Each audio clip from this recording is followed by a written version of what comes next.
All right. Greetings and salutations, and welcome once again to the Sports Desk. The name is Orville. And the name is Christopher Zidane Matthews here. We'll be going up until 4 o'clock this afternoon, and lots of things to talk about. Yeah, I see the Englishmen crying about the dismissal of the keeper. We keep Beerstow. But they're not the Australians we say that ball tamper and take things and scratch a ball for it. There's the man willing to break the rules. So Yeah. They're not going to use them. Yeah, personally, I think this rule for cut out of cricket.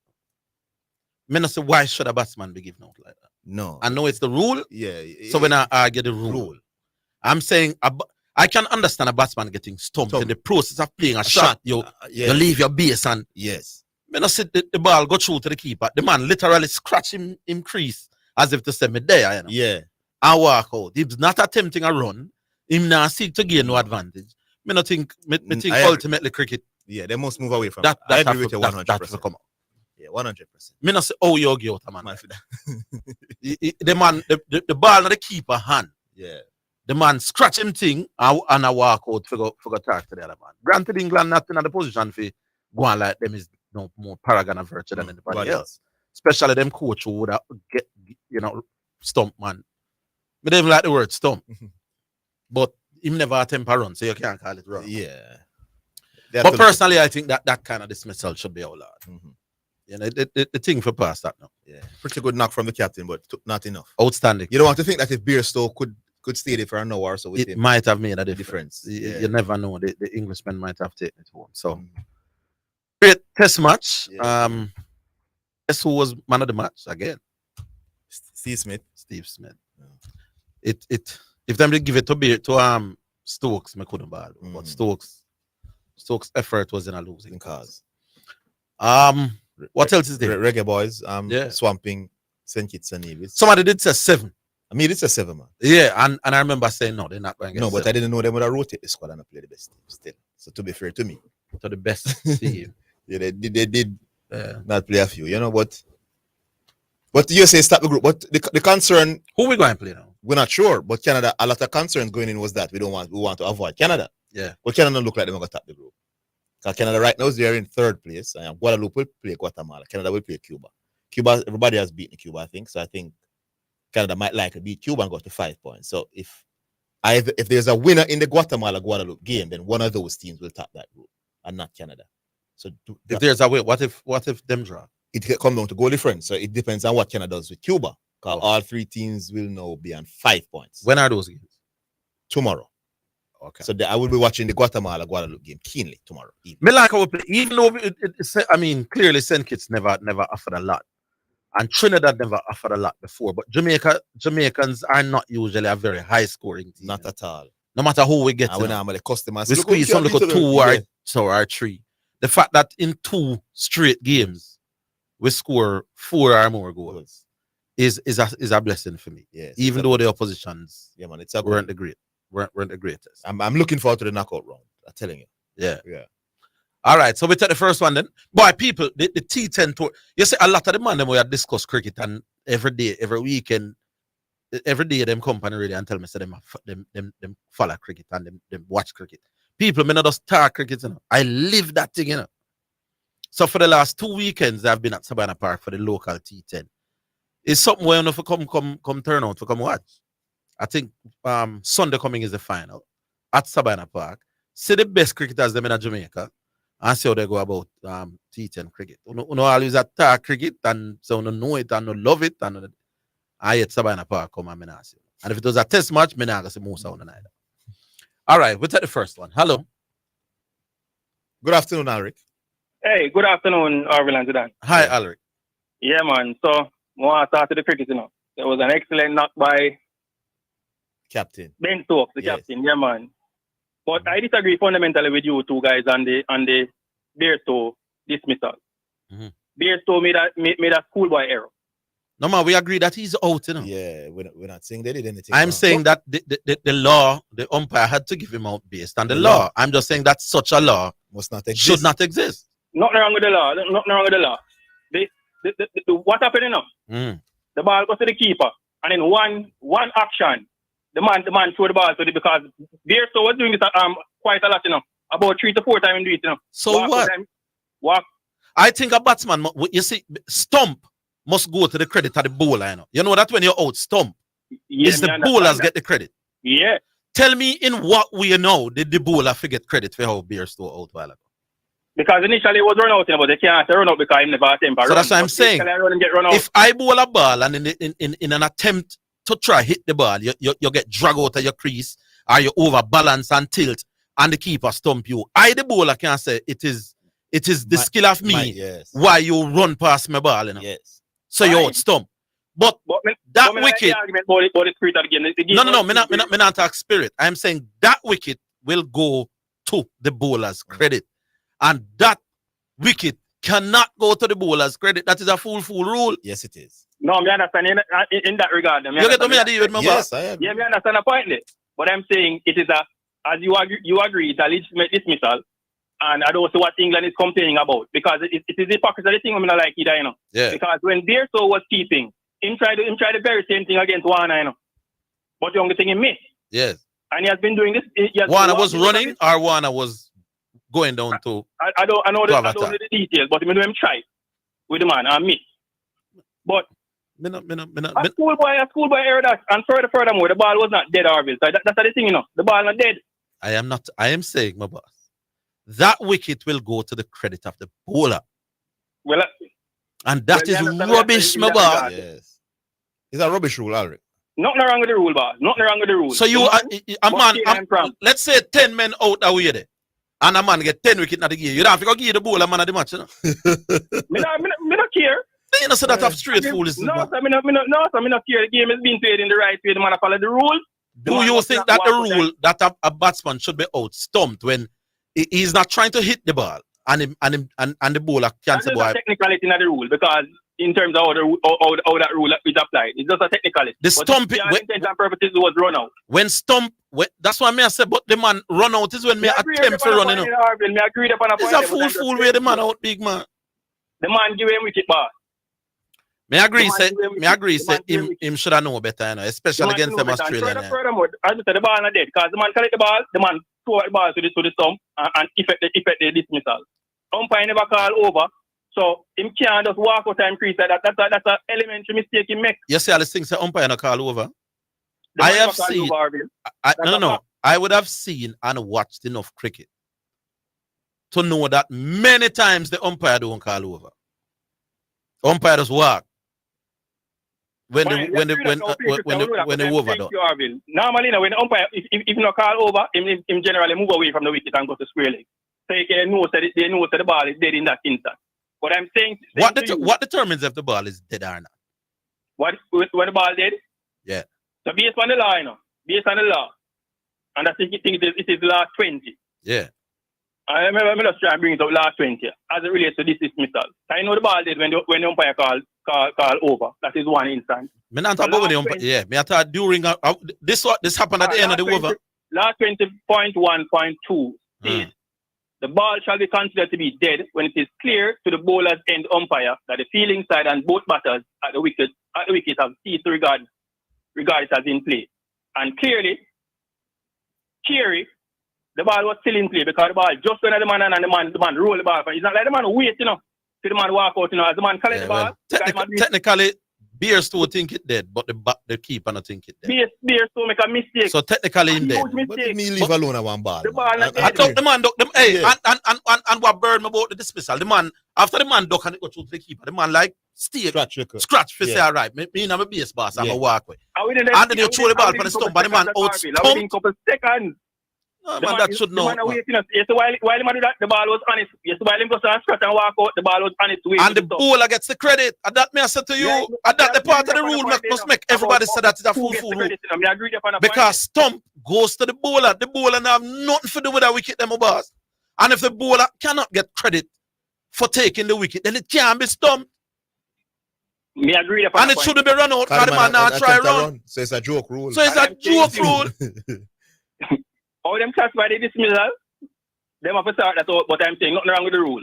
The rule as it is. Nothing wrong with it in terms of the mode of dismissal. Let's put that. The rule as it is credits a bowler for getting a wicket when the bowler had nothing at all to do with it. More move on to the next controversy. All right, give me the next one. The one with the catch with Stark now. Yeah. That is not out as well. I agree. The ball rub the ground. You can't use the ball to brace up yourself and bring your body under control. The man basically rub off the ball on the ground, I agree. And I claim the catch. I agree. You can't do that. You must be in full control of the ball, and the ball must not hit the ground. So, I understand people that's a controversy. There's no controversy in that. No, I agree. You must catch the ball, and that is why when you catch the ball, you try to get your back of your hand on the ground. Yes, yeah. To avoid the ball touching the ground.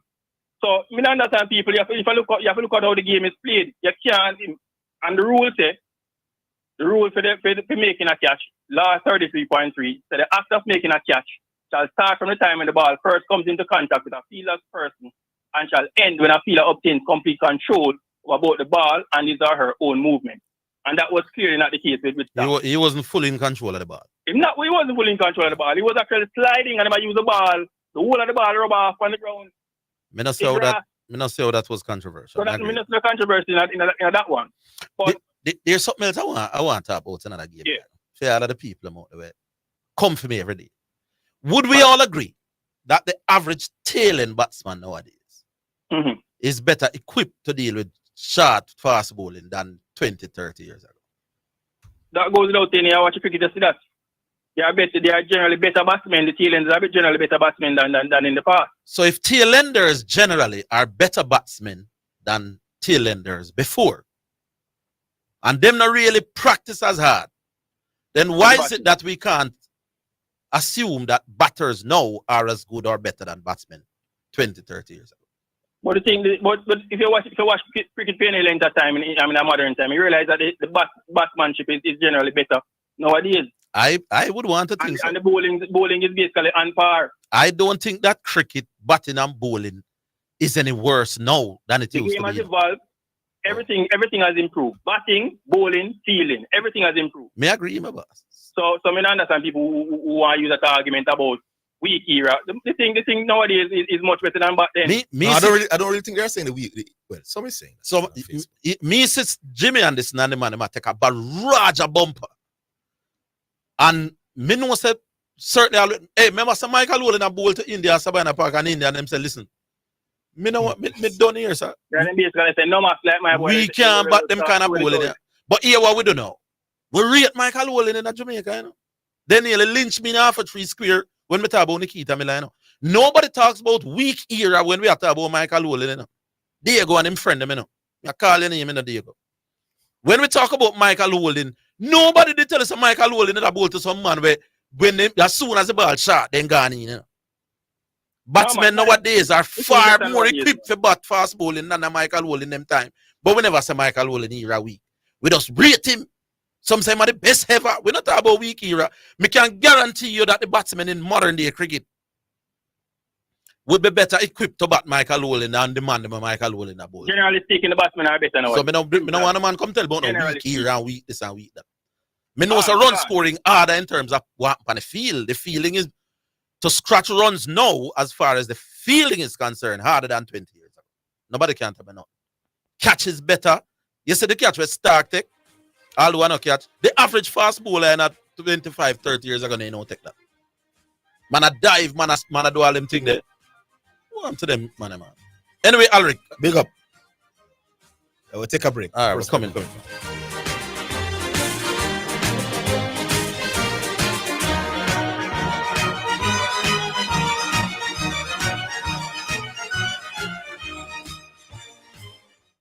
Importers, submit proper invoices to customs to reduce delays in clearing shipments. Visit www.jacustoms.gov.jm for details. The temperature by the Jamaica Customs Agency is 33 degrees Celsius in New Kingston. Give a little something. US $1 JD 150 every time you receive a remittance from Lasco Money Transfer to sponsor a social project selected by the Jamaica Social Stock Exchange. Say, I want to donate $1 to the cashier. Donations accepted at these locations: 38.5 Red Hills Road, Kingston 10, 15 Chandos Place, Poppin Square, Kingston 10, and Shop 203 Bayway Shopping Center, 3 St. James Street, Montego Bay. My Mega Mart, best buy.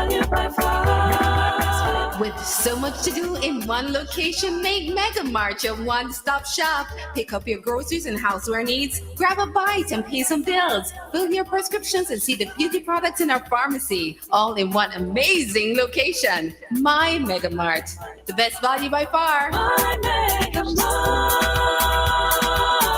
best value by far.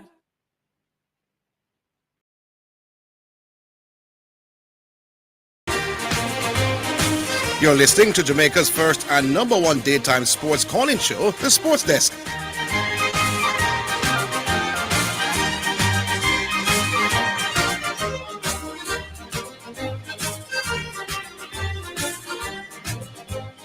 All right. Shipping port. Shipping party.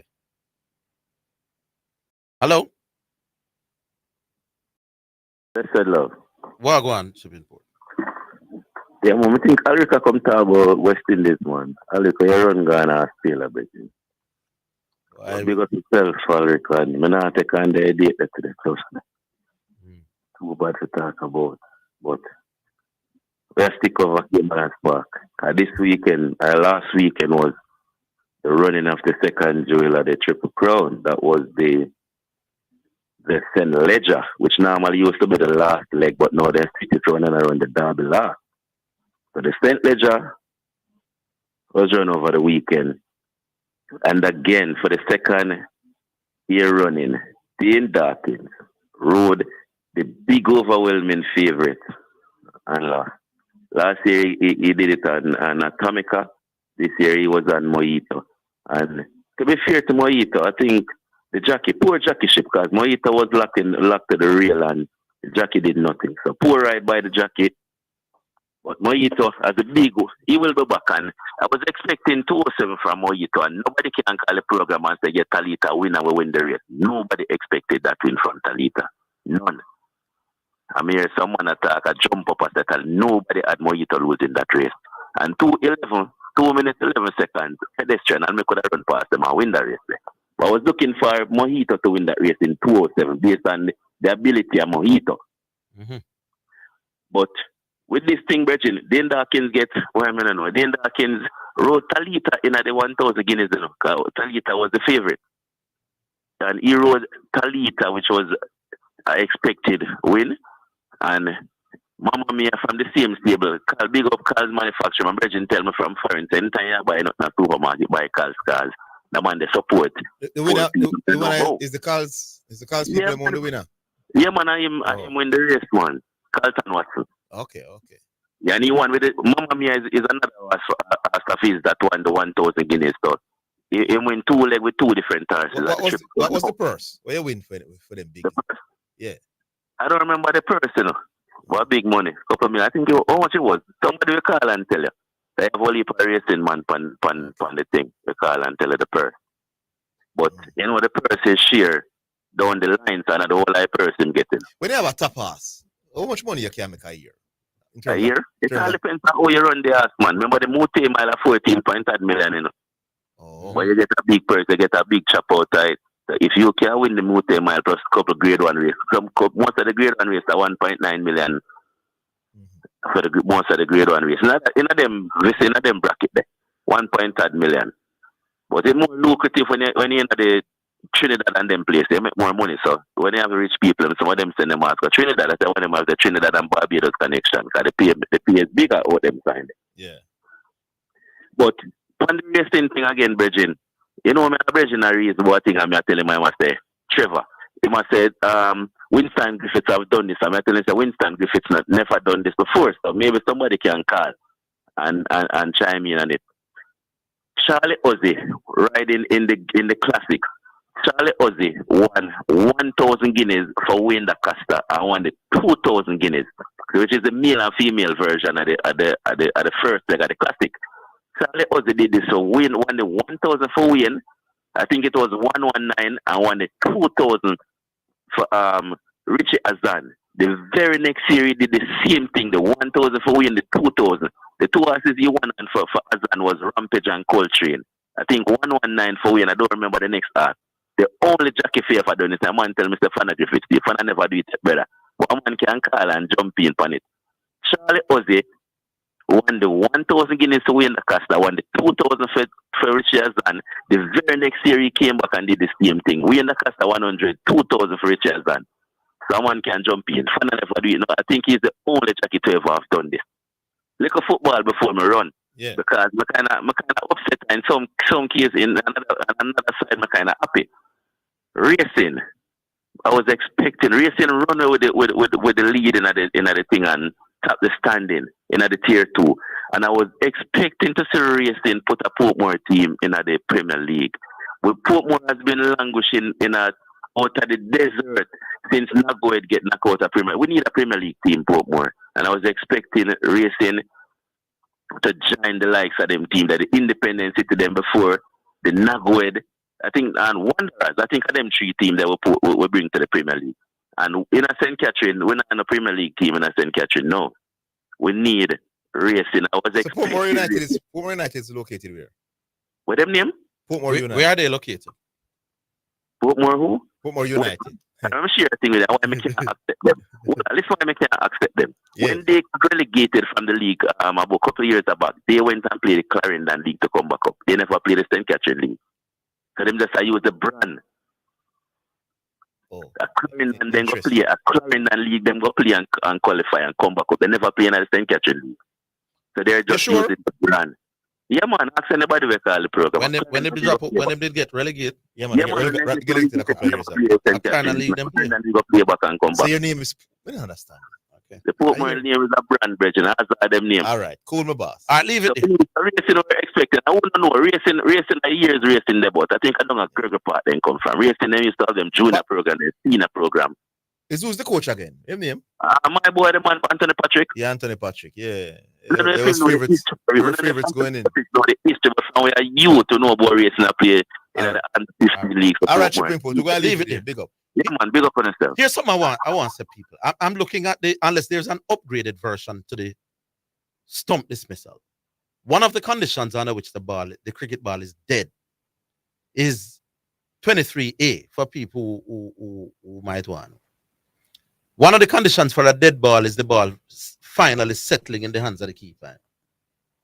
So here's my question. Did that ball finally settle in the hands of Alex Carey? My answer is yes. I think technically that was a dead ball. Mm-hmm. Because you see, if it was a catch, he might claim, because the rule for taking a catch is you having control over the ball, Yes. And once you catch the ball and let it go like how he let it go, that is a catch, because they would assume that you have control of the ball. So if that would be ruled a catch, because the timing I'm hand, when you can chew it, that because you must have control over it to fling it like that. I think it could be argued that he did have control. The ball, what the rules say, finally settled. I think the ball was settled in the keeper's hands. I think the 2 umpires may have got this decision very wrong. Apart from it's a full rule, I think that technically that ball was also dead. So I think the umpire didn't make a mistake. Even Stokes may have said it out, I'm not sure it out. If this is the rule that one of the conditions for a dead ball is finally settles in the hand of the keeper, then I think everybody get it right. Anyway, here is Diego. New York. Good How are you, Diego? All right, good man. Good couple of things though. Opinion, guys. Do you have any criticism of the coach, Albrimson? Any criticism, Orville? No. You first. Zidane? No. We don't know what context you're talking. Any context you want to put it. Why do I make things so difficult, man? No, yeah, ask me, boss. Do you have any criticism of the coach? Orville says no. So Orville understand the question. Overall, no. No overall criticism. All right, so we're moving on. That's how we want to know. Yeah, but I'm not here to opinion. Never say one of the guru, All right, yeah. Great one. Simple. Yes. And every time every question is a catch question. No, Orville. Yes. Next one for you, Zidane, with the basketball. Before we go to Orville, the cricket. New York Knicks, the free agency. That man we signed. What says you about him? Who that again? So many signings the guy from the Sencio. He's a Caucasian guy. Because they don't know why we use what I'm black no more. He played for the Golden State Warriors, man. If I leave Golden State, Ghana, you're nothing special. Villanova. He was a shoot. No, sir. Vincenzo didn't. Ordinary Diego. Nothing big. All right, Orville. Yeah. What's in this thing now? Because I hear your genius Chris Deering said it, Mm-hmm. And I see USA Cricket now has a contract with Willow TV. If USA Cricket can go on their own, what do you say about regions going on their own now? Because if USA is not of any quality, what says you about that? Go on our own to play test cricket or just white ball cricket? No test cricket. That's like USA, you wouldn't have test cricket status. So, white ball status. So you're suggesting we go alone and give up test cricket? No, I'm not suggesting. I'm saying Chris Deering suggested. I'm asking your opinion. I'm not suggesting it. All right. I just want to hear your take on it. If we go alone, because in the same way that the US are not given test match status at the moment, if we go alone, would we still have test match status? No, man, obviously you couldn't. ICC, you have to like what USA do. Right. You don't know the affiliates. No, well, I wouldn't want us to go alone because I still want the region to be playing test cricket. All right, so let's leave test cricket now. But we will get ODI status and T20 status like the USA. If we're going to lose our test status, I can't have that. Oh, you're saying one, so okay. So, but not everybody worship test cricket like you. So what about those now who are not in love with test cricket like you, like Chris Deering now? What do you think about what he's saying? I can't support an idea where the region can't play test cricket. I will have to wait some donkey years to qualify for test cricket. I can't deal with it. I use about test cricket. What about, do you see any benefits now in ODI in terms of the USA getting contracts and money? And the benefits of ODI doesn't outweigh the disadvantages of losing test status. For me. I still believe. So you don't see no positive in so if it means that we're going to lose our test status, then no, we can't say the positive. Okay, so we do what you have nothing to do for me, because Chris Deering, because I can't talk for him, because he was on some medium. Since you have the direct, can you get him to come on and explain the benefits of, because he's saying there's some financial benefit in it, and he was making some good arguments, but I don't want to speak for him, and since you have the link, I would love for him to come on your show and express himself. All right. Because he thinks it's a good idea, Because not everybody really, even the diaspora, they're not into they don't care about test cricket right now, the levels that West Indies have dropped, like you do. So hold on, Diego. Let's get Chris Deering through it. Yeah, hold on. Let's take the break and come back.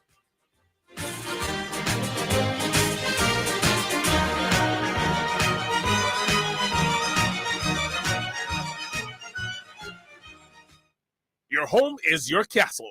Fill your house with exceptional home decor from Carmen's Collection. Visit our showroom at 112 Constant Spring Road, Mondays to Saturdays, 10 a.m. to 6 p.m. The time, courtesy of Carmen's Collection, is 1:30.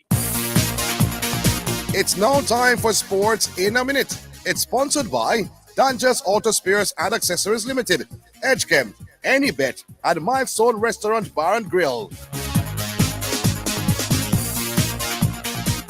Newcastle United has signed AC Milan and Italy midfielder Sandro Tonali. The 23-year-old has signed a 5-year contract.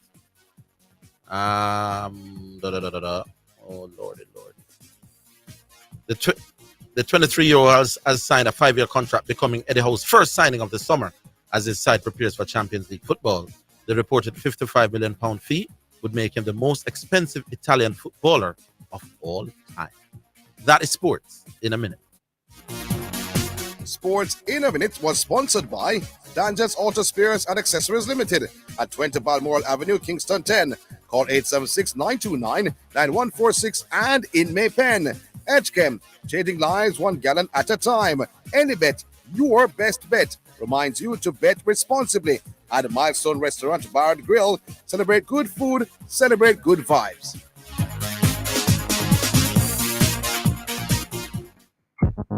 Betting on your favorite sports and virtual games just got easier with Any Bet, Jamaica's premier online betting website. Visit us at anybet.com and sign up to enjoy our exclusive games and betting options at your fingertips, plus $1,000 welcome bonus. Try out our 200 instant games and our spin and win game with 34-1 odds. Also enjoy 10% weekly cashback on pre-match and live bets. Terms and conditions apply. Must be 18 years or older to wager. Any bet, your best bet. You're listening to Jamaica's first and number one daytime sports calling show, The Sports Desk.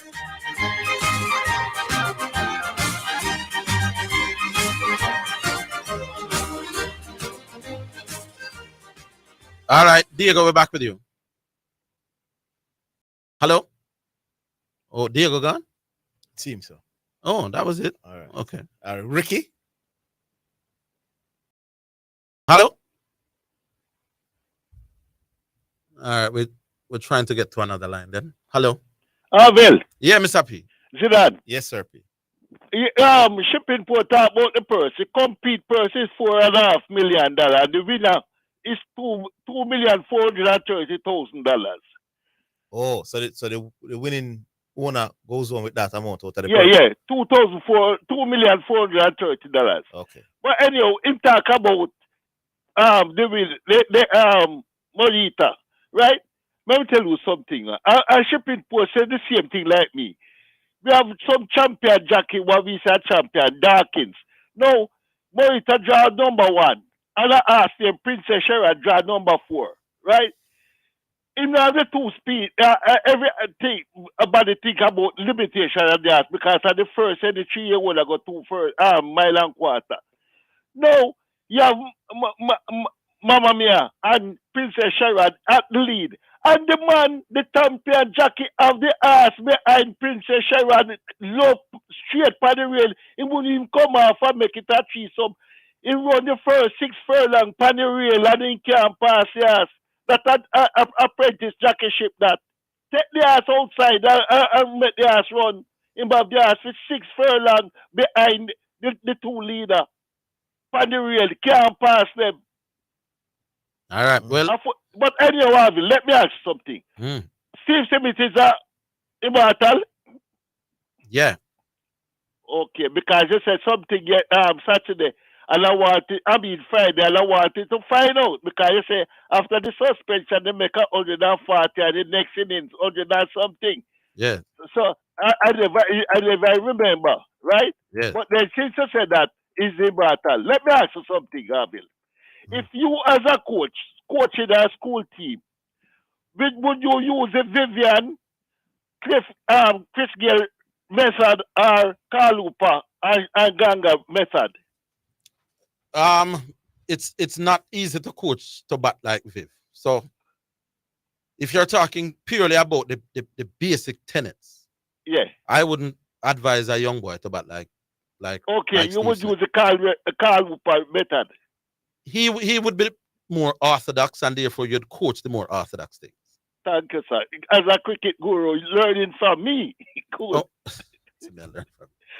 No, I thought it was Zidane, you know. I Zidane, no, man, your coach what is more orthodox. Exactly, sir. Yeah. Cool. All right, Sir P. All right, Rollington Town. Hello? Low. Driver. Oh, it's driver. Oh, you know, driver, don't stop at all. Carry on around a halba mall. Don't even switch. Wait you say? You sound far from the phone. That me I say. No, I have a device. Let me disconnect it. Yeah, you're the speaker or something. No, the device I'm hearing, man. Remember, can I work with the man? Come on. What, quick. Yeah, man. Can you hear me now? Any better? Yeah, much better. Yeah. All right. Yeah, what I'm saying is, but yeah. You're gone again, man. We lost driver right there. I don't know what happened. We can move on, and if anything, driver comes back. What do we do? Hello? Hello? Hello, good afternoon. Yes. This is the evangelist. Evangelist, how you do? To God be the glory. Our Father who art in heaven, sir. Hallowed be thy name. Proverbs chapter 3, 5 and 6. Mhm. Trust in the Lord with all thine heart. Lean not unto thine own understanding. In all thy ways, acknowledge him, and he shall direct thy path. Sailor. To God be the glory. I trust you guys had a good weekend. Yes, man. God is good. Watch the highlights of the game. Unfortunately, I was playing a match myself, so I couldn't get to see it. But based on what I saw, one thing I found very good about the result. Gray did not score. Antonio did not score. Bailey did not score. Yet still, we had 5 goals. Hello? What's happening with the calls, man? I don't know what's happening with the calls. Calls at all today. Hello? All right. This sound like print screen. I'm calling get to Glenn, really. Anyways, Something I up because we lose back-to-back calls just with us drop just like that. Driver and evangelist. Yes, Prince Green. Speaking of evangelist, right? The after when the first race I came on a spark, Saturday were gone, right? Name the love of God. But you can't tell me the ass name when the last race. Well, I mean, I know. God of love. Oh. Anyway, speaking of racer, the man them were beat when in the Dane Darkin. And I can't believe me I defend Dane Darkin. Because me see when me want to beat Dane Darkin sometime, but not to defend Dane Darkin. Because the first thing, right? When me ask all the people them who say him ride the ass bad, right? Fine, him could ride the ass a little better, probably, right? But you have to remember too, people come to the race with them strategy, and the strategy where them look like them work on Mojito was for boxing me in. But me want to ask the man them this one question, right? Mojito lose the race by about probably about 30 lengths or some of this stuff, right? Or even more, right? You are telling me, say, a bad strategy make him the stuff far down the line when the race done? No, man. Clearly, say the ass have a problem, and the man have to admit say the ass have a problem. In the 2 previous races where the ass run. You know, hear me? Yeah, man. Before that race there, right? Him finish the race lame. Which is why, when me did I buy my pick 6, me never bank him, right? Because in a race ass, I always say fit ass in the race, and if I ask continually I run, every time him run, him finish lame, clearly means that him have a problem, him have an issue. Me expect him to win because I have him as far better in the class. But don't go blame Jackie if you ask to finish 30 lengths down the line and say a Jackie cause him to lose the race, finish 30 lengths down the line. Me want them come explain that one day. Anyway, Shipping Port asked a question and him said Charles Ossie win back-to-back 1,000 and 2,000, right? And people say Winston Griffith to the same thing. Yeah, Winston Griffith to the same thing. In 80 and 81, I think, and 92 and 93. So I say I listen Shipping Port? Yeah. Anyway, Zidane, may I ask a question, right? Yes. How much owners make off a race off? There's a running joke in a race off, Where say if you want to be a millionaire out of racing, you know you do it? Oh. First become a billionaire. Yeah, man, because racing is broke, man. Oh. You get poorer, man. Hey, you know my brethren, some years back, was champion owner in when name again. He used to run a career at one point. I think he was president, chairman for Jamaica College. Gosh. Michael, something another. Mycross, known in a racing circle, right? Yes. And Mycross, he got some good racers, and he win champion owner. And the following year, the man have to cut back, and the man said it's too expensive, and he might lose money, and he might the champion owner and lose money, Lord. So imagine there's the champion and lose money, But came on a spark on a Saturday is such a big thing, so the owners them losing money. I don't know. It's enough other means of making money, but on paper, they lose money, man. So they do it for fun. Yeah, man, mostly for fun, man. Because now the money, man, when they buy 2 tables and one them, man, go chuck up on a morning time and go watch them a gallop. And that's my little enjoyment. But as a profit-making business, you don't know waste your time. Yes, somebody saying that the person name is Michael Bernard. Michael Bernard, yeah, man. Yeah. Jamaica College and he used to run off Carreras. You understand? And if him say, boy, he would have some good racers like curling a fear and curling flight and all of them racers, you know, some decent racers. And the man just pull out and say, yo, be careful, what is this? You understand? Even probably a Carlton watch lose money too. That the man who owns Carl. I'm big up to Carlton watch, you know, because Shipping Ford point out, you know, him win the name there.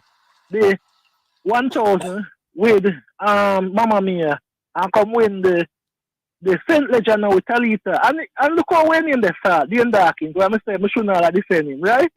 Dane Dawkins right Talita in the Guineas, right? And Mamma Mia beat him. Now him come off fight now and come off a Talita now and now Talita beat him. Yeah, but between me and Jason DeCosta pointed out, Mamma Mia wouldn't win the race anyway because Mamma Mia was a rabbit for Talita. Same person owned them, same trainer, so them can come together and decide, say, all right, one person going to be the rabbit and go, and then Talita go run out, which to me was a great racing strategy.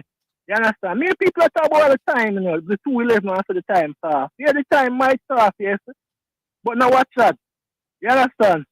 You know, them kind of distance race, I don't really watch the time, you know, just like how you have 5,000. Here's what I want to ask you. Do trainers admit to using a horse as a rabbit? Or that does something with them have to do? Yeah, man, them admit it, man. Remember, say, they admit it? Remember, you know, if you go a distance again. No. Listen to my question. Yeah. Remember, people bet on horses. Mm-hmm.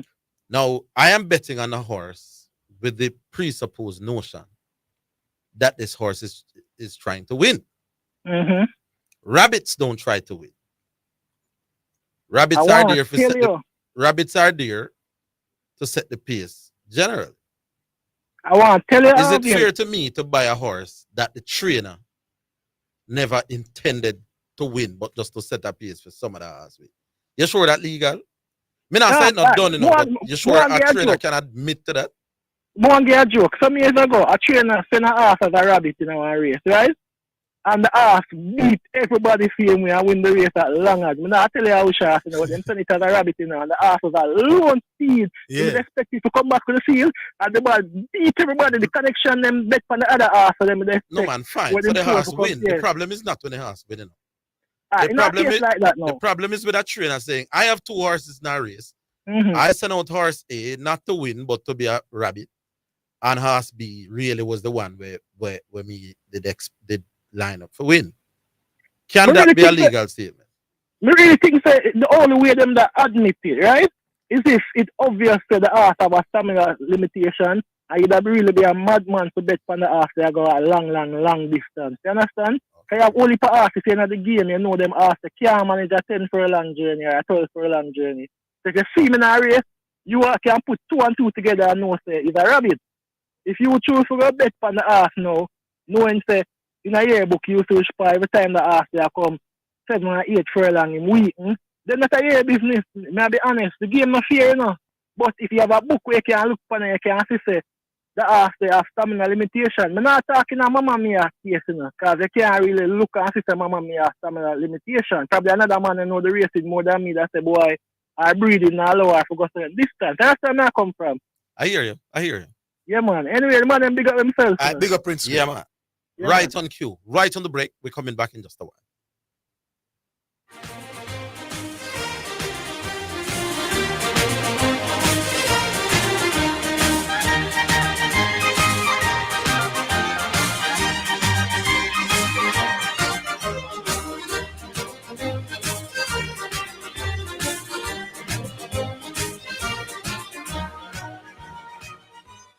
This is your television and radio preacher, Bishop Dr. G.G. Cooper, asking you to join me on KLAS Omega Radio 89.1, 89.9 every Sunday at 6 p.m. for revival time.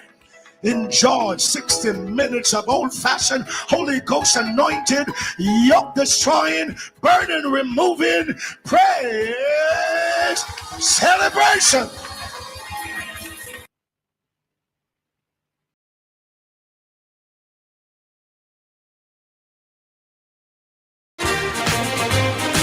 You're listening to Jamaica's first and #1 daytime sports calling show, The Sports Desk.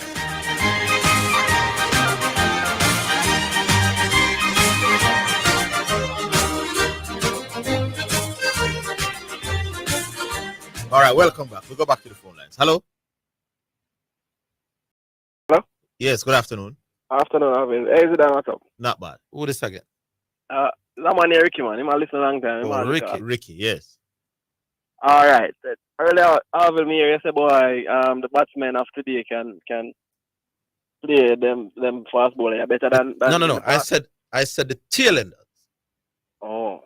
And then from that, I extrapolated that certainly in the time when Michael holding them and Marshall him used to bowl, not the 70s. Oh, okay. I think it was a general thing. I was just about to say, boy, I wish that statement did include the West Indies and them.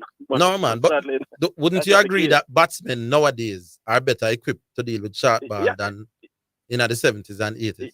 By far, man. I think so. There you go. But then we tell you now, say batting not as good as it used to be and this and all them something. I agree with them, man. Yeah. All right. What am I called though? I'm not sure if it's shipping port or what the next one name? Correction. Friday he called and he spoke about the enhanced game thing. The what? Enhanced games.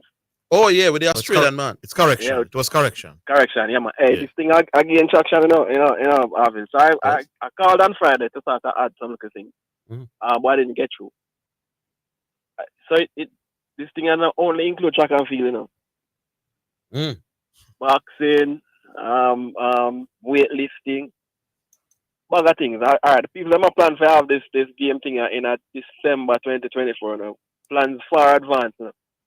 Will the world's elite athletes be there? Not yet. You're not going to find the world elite athlete yet. What do you mean by get? I think if it continues Zidane down the road, I think I'll go on. All right, you know, so them recognize. You know, so them hold on, go up on the website. You can be the world record holder if you go join that thing there. World record holder for the enhanced games, not. No, but why would an elite athlete? Why would an elite athlete want to run somewhere where they now get recognized for it? Historically. And run the risk of his legitimate career being over. So Zidane, me here, you know, me understand them question. So right now is a no. But me I look on more, you go on them website and just listen to them interview and see what I go on. You know, so them have you remember the 4x1 when they start and both them do with them band. Yeah. Them recognize that in them. If you go up on them website, you see. But you know something interesting, me see them have 2 time on it for Flo Joe. Or 200 and 100 meter. But I don't know that they had banned Flo Joe Zidane. Sure. You recall? Me see them have Flo Joe upon it. Flo Joe time for the 10:49 and no man, that record is still legitimate. Yeah. But it is legit. So I don't know. I saw it on the and the 21:34 for the 200 is also legit. Yeah. Legit for Flo Joe. I see them have that. I see them have Nesta on it. So why would that be? Why unless they're thinking? Well, I don't know. But I don't know why they would put Flo Joe on it. I don't know. I saw it and I said, no man, this look away. They probably need to do some more research on them things. But I think it will gain traction down the road. Probably not now. Go on Zidane, check out them website and see what I go. I think as sports people we need to. So well, let's see what's happening. Yeah. Am I look at 2 cents? Are you 2 cents? All right, Ricky, big up yourself. Call us again now, man. All right, cool. Yeah, man, big up. Evangelist has returned. Evangelist? Oh, an evangelist. All right, let's take another. Hello?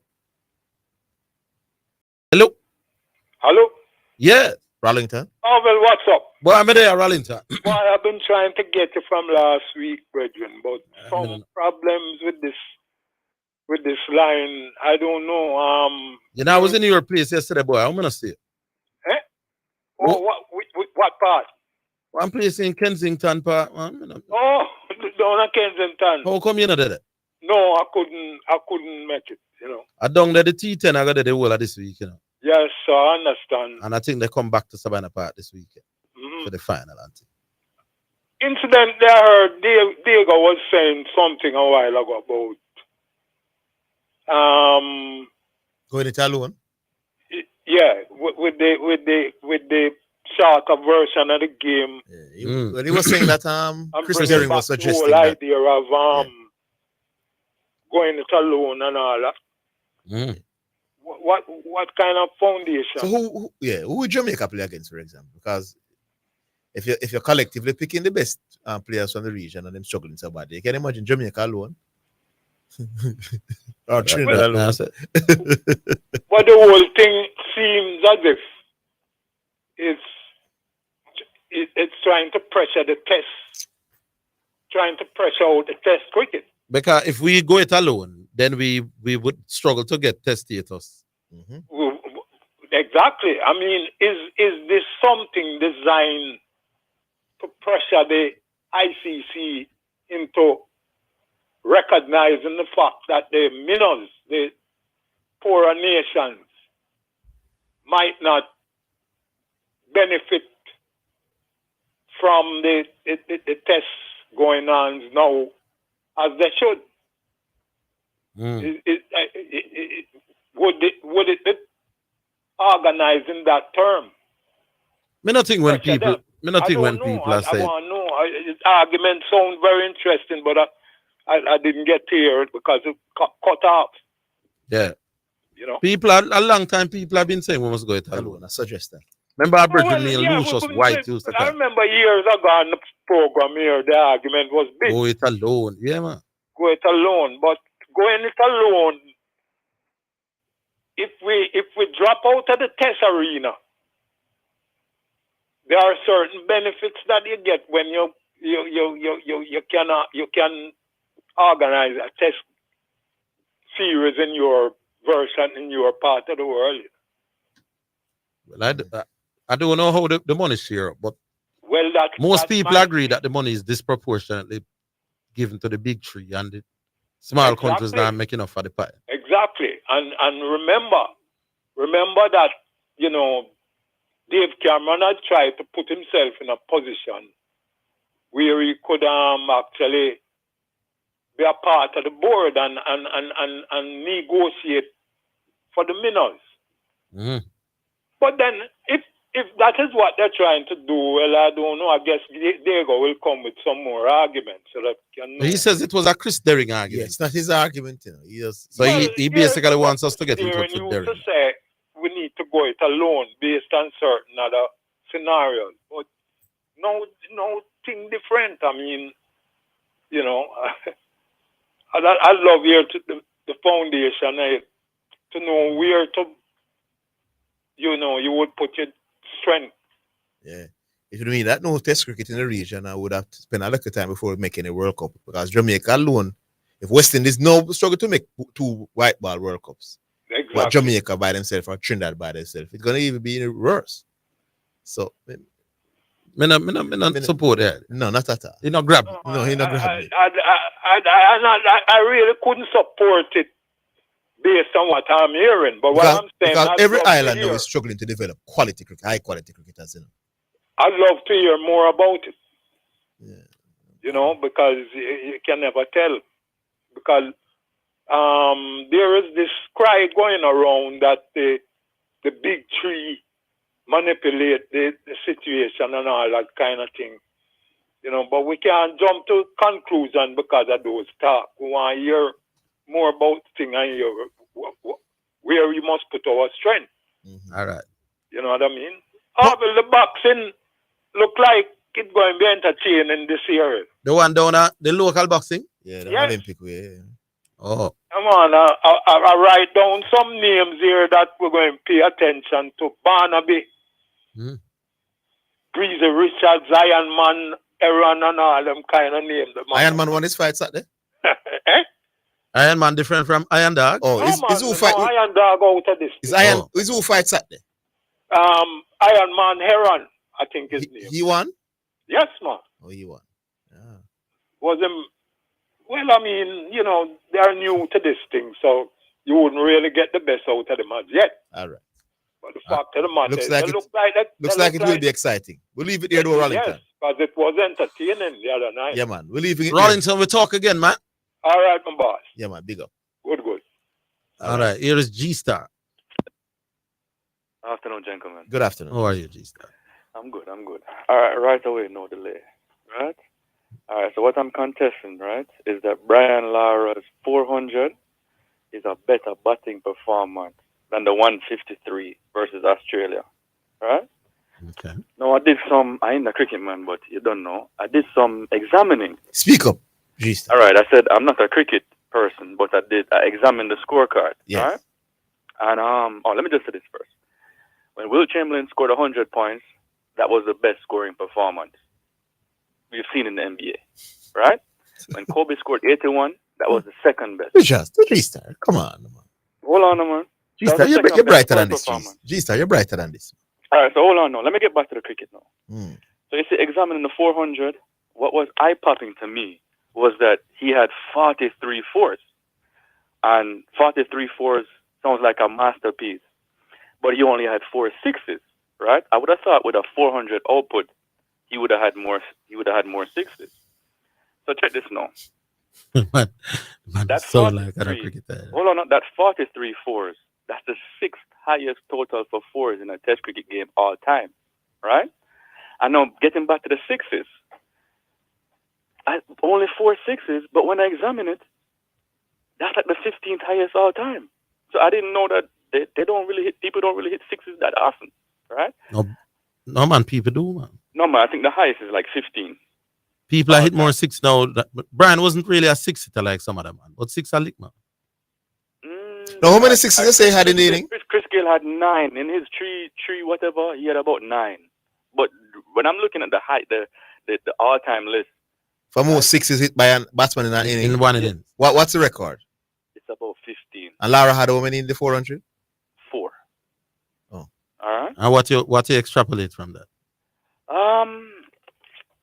Sixes aren't hit that often in Test cricket, like in terms of multiple sixes. So Well, four or more. Come on. No, so for instance, in the 375, he didn't hit any sixes. Okay. Right. So what does that say? That means it was a masterpiece. Because there was no six. No. In the 400. 400, because he had a very good day. That's probably one of his better days for sixes, right? And then he also hit 43 fours. No, gentlemen, here's the kicker. When you look at the all-time list, right? He scored 202 runs off a non-boundaries. So when you add up 1s, 2s, and 3s, he scored 202 runs. You know what that is? Hold on, G-Star. Let's come back after.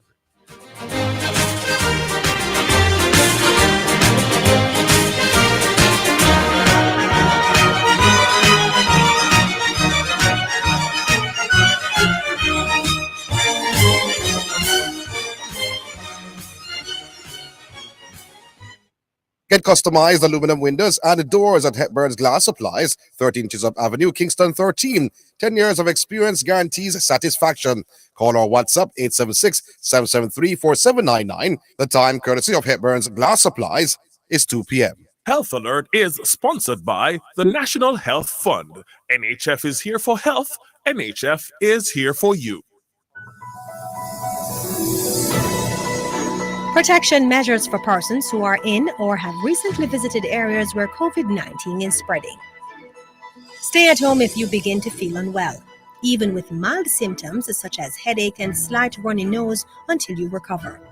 Avoiding contact with others and visits to medical facilities will allow these facilities to operate more effectively and help protect you and others from possible COVID-19 and other viruses. If you develop fever, cough, and difficulty breathing, seek medical advice promptly, as this may be due to a respiratory infection or other serious condition.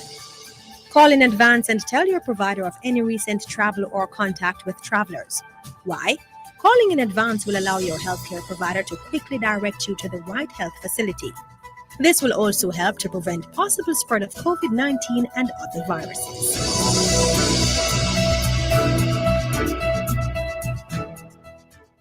Health Alert is sponsored by the National Health Fund. NHF is here for health. NHF is here for you. You're listening to Jamaica's first and #1 daytime sports call-in show, The Sports Desk.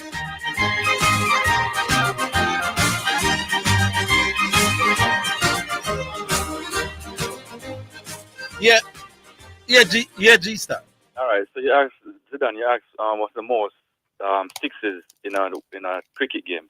It was Akram. What's his name? Akram. He had 12. All right, that's in 1996 versus Zimbabwe. And then second is a man named Hayden from Australia. He had 11. All right. So the 196 boundaries that he scored, by the way, that's also the 6th highest all time. So what I was saying was, his 204 is the highest, or seems like the highest non-boundary count of all times. Could very well be. So he had an amazing, so that means it's a super masterpiece. And then here's the kicker. Well, I have more than one kicker. But here's another kicker. When they say, oh, it was I thought it was a Bramble side. But he did it against England. And England at the time was the 3rd ranked Test cricket team in the world. West Indies was 8th at the time. So as an underdog, he dropped 400 against the 3rd leading team. Special innings. All right. Yeah, but you're saying automatically once you get the highest total, that's the best performance. Well, when you're comparing 153 to 400, you have to show. No, remember you made reference to Will Chamberlain 100 and Kobe Bryant 81 as the first and the scoring performance.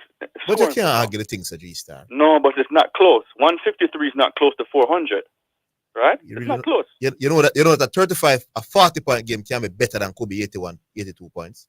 It's not for scoring. No, stop it. That's nonsense. That's absolute nonsense. That's so if we play against the very... Hold on, that's why I said people, you're overthinking it. 153 cannot be better than... No, that's why I go your sport. I don't understand the cricket. So I go your sport. You don't believe that a 40-point game in the playoffs against the very best defensive team could be better than Kobe against Joe Toronto? Scoring performance? No, it's too hard to score in the NBA. No, my boss, but Kobe I play against a Bramble side and I take all the shots. And nobody cares. No pressure. And nobody... Why are you talking about pressure? They're double teaming him. They're trying to... No, which pressure? It was a lower level... regular season game, nothing game. So hold on, no. Against a Joke Toronto side. Right, so hold on, no. So let's evaluate the actual scorecard from that innings, right? The 400, right? So here what no. He was playing with some, I guess, would you say Bramble players? Yeah. Let's evaluate the 153. No, sorry about this, gentlemen. I'm doing two things at once. Hold on there. All right, see here. So the 400 no. So Chris Gayle went for 69 runs with an out off of 80 balls. He's good. I'm you named Darren Ganga. He came next. 10 runs off of 46 balls. That's why I'm attacked. Are you named Ganga? But hold on, no. And then no. How many Darren made? 10 runs off of 46 balls. Okay. So that shows maybe the bowlers were decent. No, give us the rest. Ridley make 100 not the game. Yeah, so hold on. No. The Star one made 90. Star one made 90 off a 166 with a 54. No, I didn't bring the strike rate after. And a man named Ridley Jacobs off a 207 balls got 100. But the Ridley Jacobs average for Ridley Jacobs never. So gentlemen, special, not game. So hold on. So they scored a total. They had some big runs. They scored 751. But guess what? You see when you look at the other players who scored big runs, like Sarwan, he had a 54 strike rate. Ridley Jacobs had a 51 strike rate. Brian Lara's strike rate was 69, right? Yeah, well, Brian Lara is Lara better than quickly. Yeah, and he's much better than... Exactly. And then so when you go to the 153 now, Brian Lara's strike rate was... Oh, by the way, everybody performed horribly. Sherwin Campbell, Adrian Griffith. In the 153 now. In the 153. Everybody was horrible except for Brian Lara, right? So I can say Brian Lara was clutch in this. 153 off a 256, but his strike rate... He was clutch? Yeah, he was clutch. Oh, my God. But his strike rate was only 60 compared to 69. Yeah, better opponent. Tougher condition. More difficult situation. Exactly. But Brian Lara had a record day against top competition. 153 cannot be better than... So let me ask you a question. 153 cannot be better than... You believe that once... You believe that one, if I score 4 goals in a game, automatically that's a better performance than if somebody has scored 2 goals in another game? It's a better scoring performance. No. Yes, it's a better scoring performance. No. Hold on. You guys say all the time, the batter gets paid. No, my boss. Hold on, the batter gets paid for runs. If I score 6 goals in a game against Celtic and the boss, and I score 2 goals against... No, hold on. No, but this was against England. That's what I'm saying. This was against England. This wasn't against St. Kitts. All right, give me a chance to talk. Better score doesn't necessarily mean better performance. When it's close, sure, I can give you that. But not when it's sometimes when it's wide, man. You win it that way. I just gave you all the statistics, you know. LeBron James 50-point game against Warriors in the finals when them lose the game. It's not better than Kobe Bryant. It is a better performance than Kobe Bryant 88 points No, against you can Fufu say Toronto in the regular season, my boss. a better scoring performance. Ask anybody who knows What is wrong with this basketball, man, man? Zidane, ask anybody who knows basketball and ask them what is the second best G-Star, you scoring ramble, my performance. boss. They'll say it's Kobe. No, my boss. So what are your points now? I'll draw the 63 better than by the Kobe way, 88. By the way, here's your defense. Flat pitch. So hold on a sec. My question is, so nobody else batted on flat pitches? No, nobody's not saying, nobody's dismissing the 400 totally, you know. Big innings, man. Top innings, you know, but yeah, but it doesn't guarantee that I want to hear it's somebody his make a best. case, either Uno or somebody else. Why is the 150? Because I looked it up online, you know, and they have the 400 as the fifth best performance, batting performance. Where did they have the 153 and the 230? It was number one, and that's why I said the 153 was number one. They're overthinking it. No, that's my point. No, you have to. No man. The thing is, I'm coming into your sport, and I'm showing you G-Star 400 better than G-Star. The pitch plays a great role in what batters do. No, all right. In all fairness, and then the bowling attack. No, it was who? Glenn Shane. Who was the other two? Glenn McGrath is better than every single bowler. No, I saw that. You named Gillespie. Gillespie was the other team as well. Wickets, and McGrath took 5 wickets in that game. By the way, when England bat a second, after we make 700, England go make 420 at the 5. Everybody was scoring runs. Right, Lara was the best player in the game, you know. So he was exceptional in the game, but the wicket was very, very flat, no boss. All right, gentlemen. Michael Vaughan, I will give you this. I will give you this. Brian Lara's 375 was also at Antigua. So and the 153 was the fourth innings. Chris Gale's highest performance was also at Antigua. Remember the 153 was the last innings in a G-Star to win the game in my boss. More pressure. When he run out of partners in my boss, he must rotate the strike. He must decide to listen, I go score for the fourth ball and make sure that man will face one ball or the fifth ball. All them things they come in and play in my boss. More concentration, you have to be more of a genius. No, if you want to say that performance is more clutch, I can give it you better, that. my boss. But hold on now. If they're teaching cricket in terms of a master class in cricket, are they going to look at the 400 or are they going to look at the 153? Against the 153, you only had 18 fours. And no, I think 1-6. You can't compare 18 fours and 1-6 to 43 fours and 4 sixes. All right. And 200. All right. You win the argument, G-Star. Yeah. All right. Let's go. All right. Music. Brought to you by Edge Campaigns for people who dream in color. This one is from George Nooks, God of the Mountain.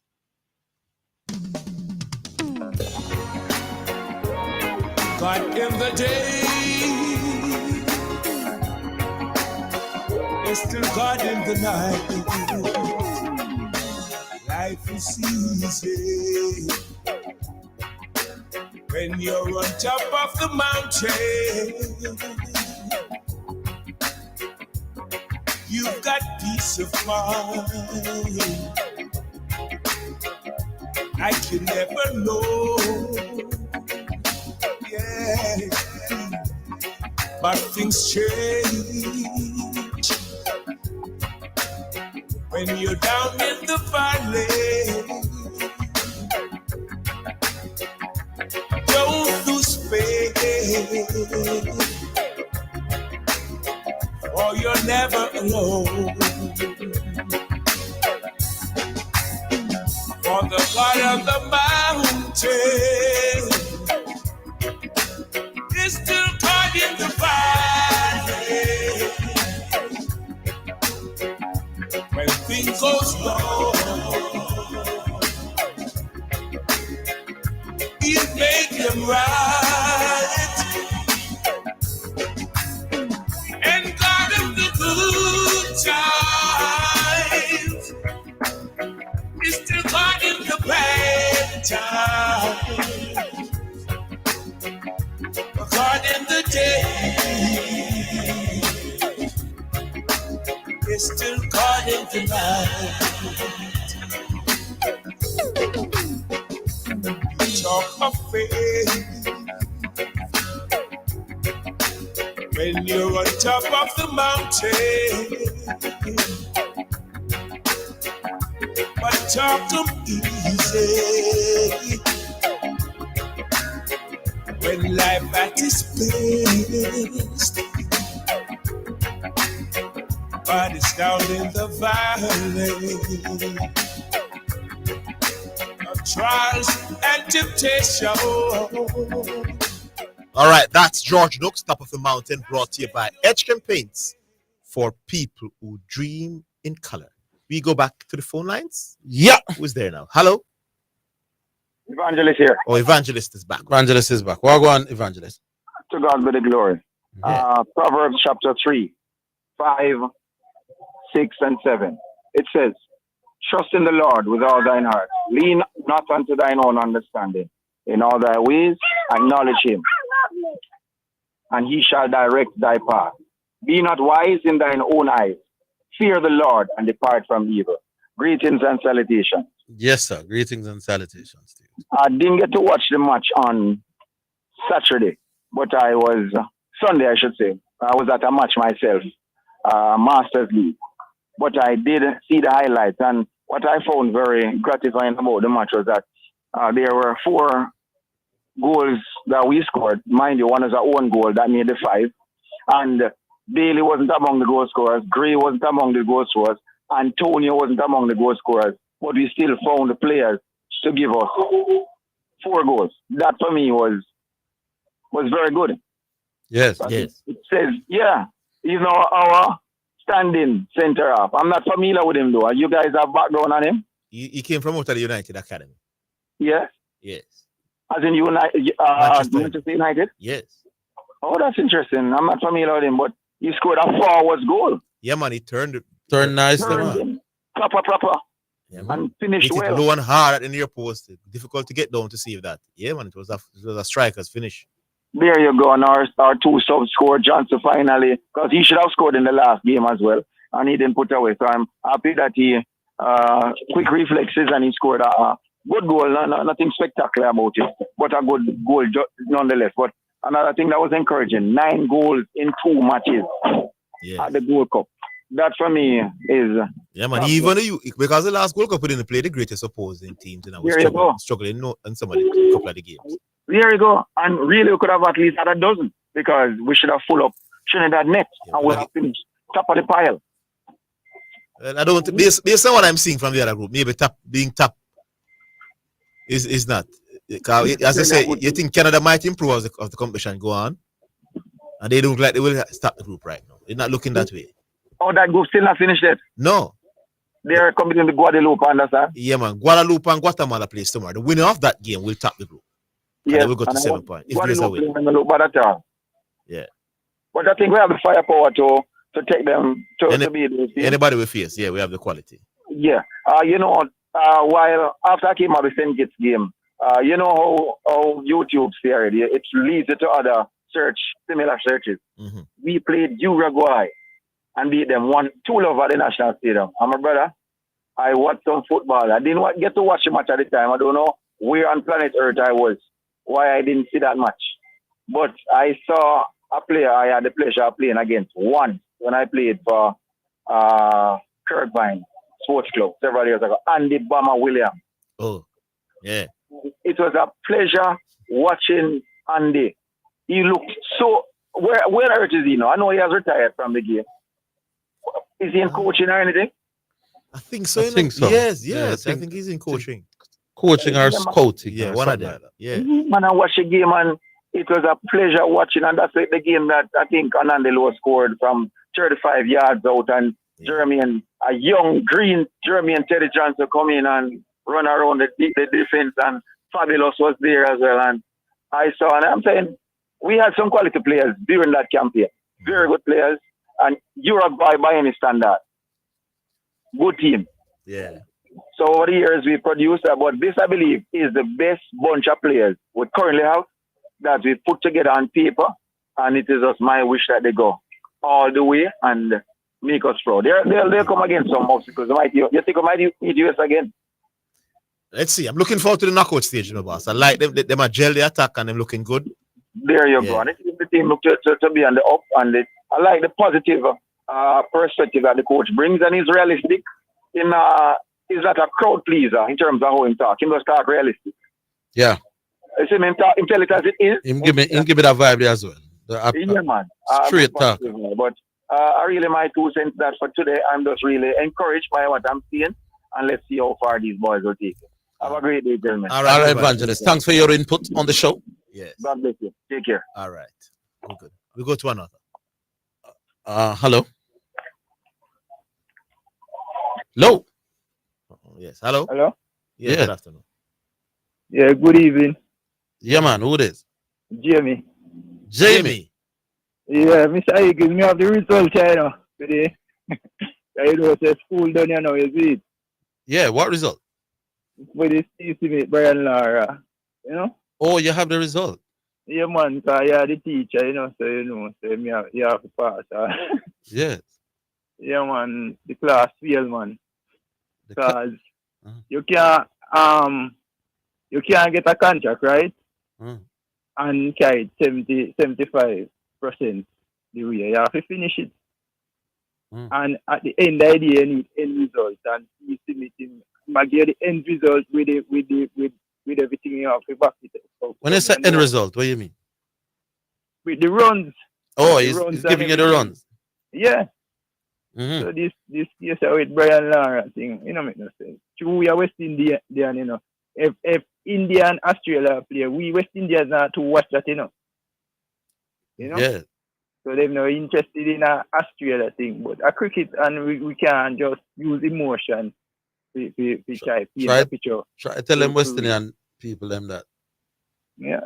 But them difficult because if it's a class, them that feel about 5% pass it up for students, and 95 is a fail the class. I don't see the big arguments about Lara versus Smith. I think most of the good arguments are on Steve Smith's side. Yeah, most but you know have no case with Lara. Their argument is about weaker era of batting. Not bad. Weaker era of bowling. But I'm not sure quite they use the word weaker, you know. I think they're saying Brian Lara is Stronger, which means relatively is weaker bowling. They could think both are strong, you know, but one is stronger. Yeah. Well, yeah. relative to them, this are weaker. When you talk about better bowler, where them cricketer, where them bowler you do, where them do. I want to ask these people, who is a better bowler, Michael Holding or one of them current man? And I'm not telling Michael Holding can bowl better than some of these, you know, but me can't tell you, say, Michael Holding used to bowl to some man. We couldn't deal with pace bowling, none at all. Yeah, man. The batsmen in the modern era are better equipped to bat fast bowling than in a Michael Holding time. But it doesn't stop these people from telling you Michael Holding that the greatest thing about bowl ball. Them then I look my era them time. Jamie, hold the line. Don't move your Hold the upstairs. line. We'll take the break. Come.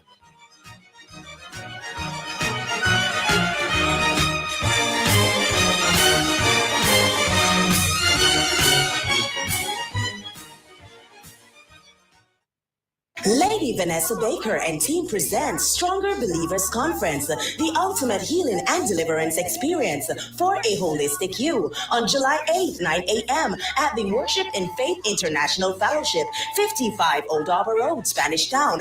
Admissions free. Be empowered by our professional group counseling, gospel artists, and powerful messages from ministers, local and international. Invite a friend to share in this encounter and live in purpose. The J3's Ministry of Sports Puma National Senior and Junior Championships, Thursday, July 6th to Sunday, July 9 at the National Stadium, 9:45 a.m. to 9 p.m. each day. Up for grabs over places to several events this summer, headlined by the 19th World Athletics Championships in Budapest, Hungary for the seniors, plus the NACAC and Pan American Championships for the juniors. Season tickets, $7,500. Finish line, $1,000 to $2,500 per day. Regular grandstand, $1,000 to $2,000. Online tickets already on sale at mysticonlinetix.com and at the National Stadium ticket office and the Jamaica Pegasus Hotel from July 3, 9 a.m. to 6 p.m. It will be 4 days of super competition, so be there. Need to spruce up those clothes or take a break from the washing? Then visit New Look Dry Cleaners and Launderers at 120 Red Hills Road, Kingston 19, or Shop 23 Manor Park Plaza for speedy service and the very best prices. Everything will look like new. Be part of the thousands of satisfied customers. Call 925-9464 or 931-1305. Get the best look at New Look. You're listening to Jamaica's first and number one daytime sports calling show, The Sports Desk.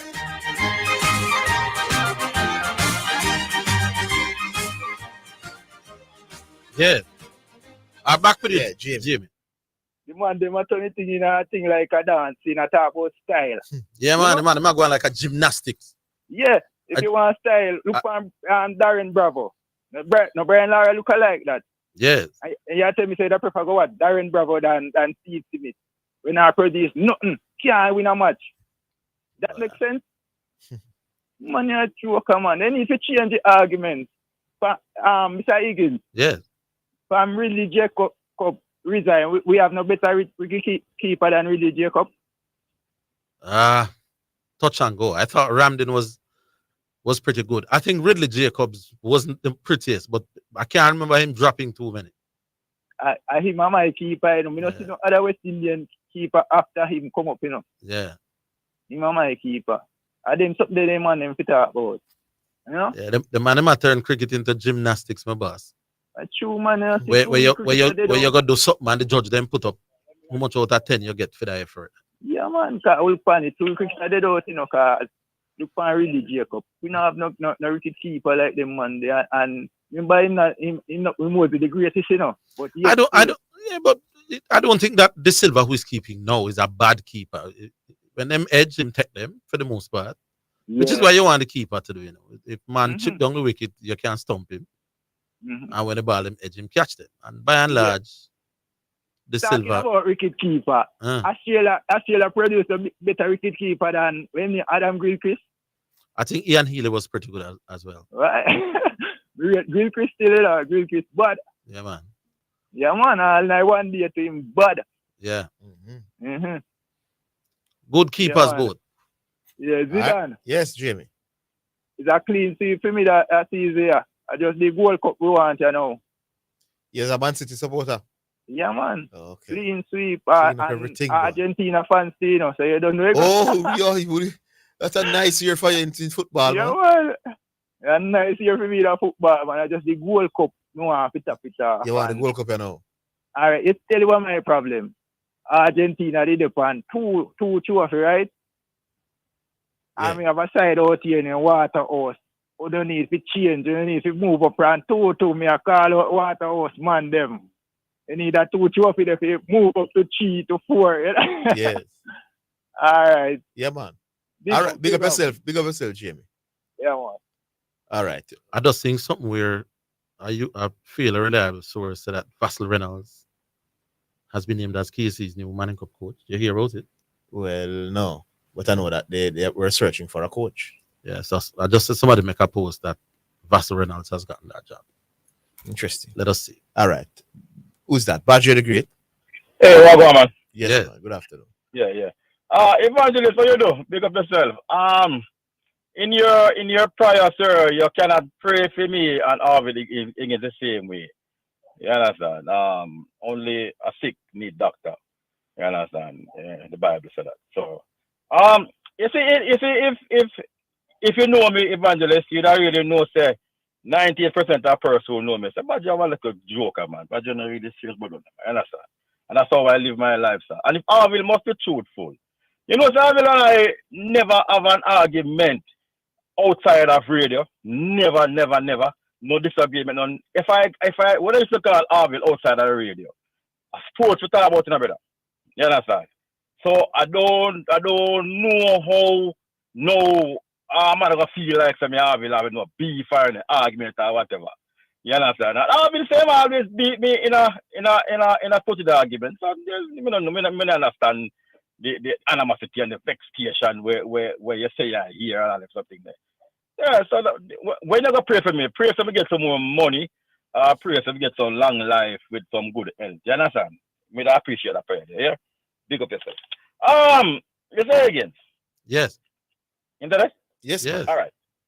You read a law business a while ago, you say, about the ball being dead in the wicketkeeper hand. Yeah.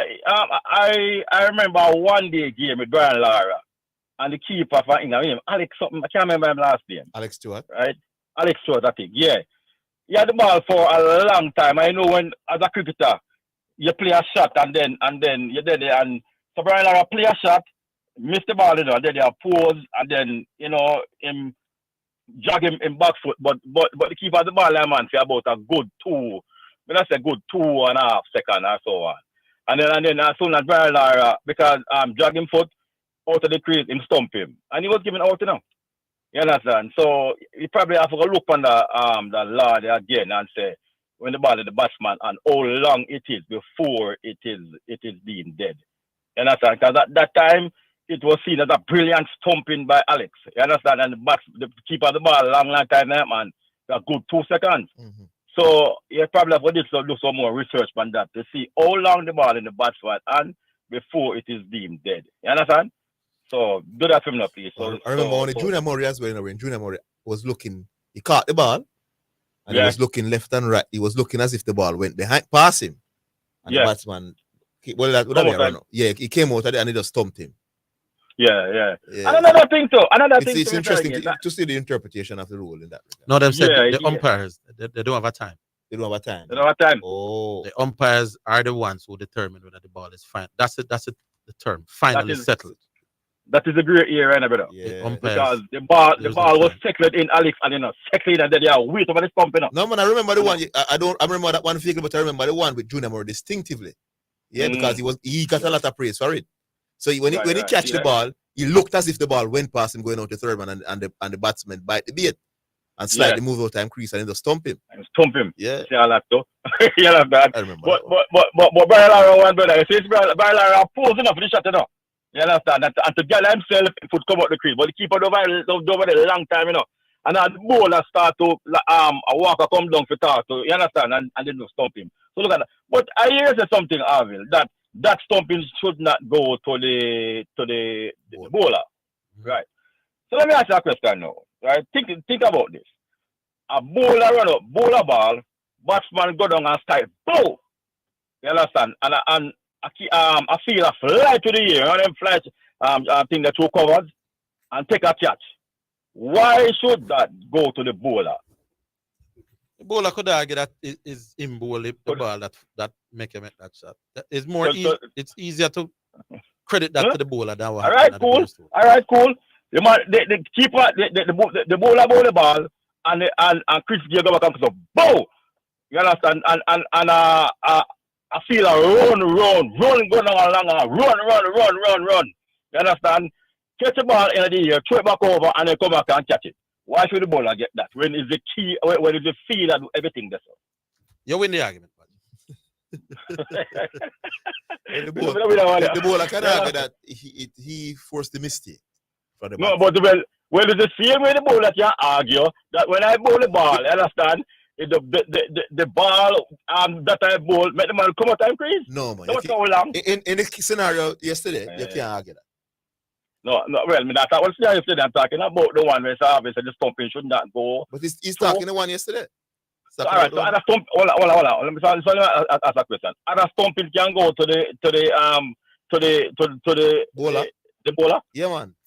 You saying the one that you determined that it was the shot. He was attempting to play a shot off the bowler. And that's what the reason why he came out of his crease, so he could be stopped. Right. So you give that to the one with Brian Lara and one with Wrigley Jacobs did that. You think that one should I go to the bowler? Brother Junior Murray? Yeah, Junior Murray. Boy, good question. Junior Murray one. Yeah, I like credit to Murray. Murray trick the batsman. No, I'm asking you. Wait till I want to go to the bowler. No, but I get that one to Junior Murray. Trick the batsman.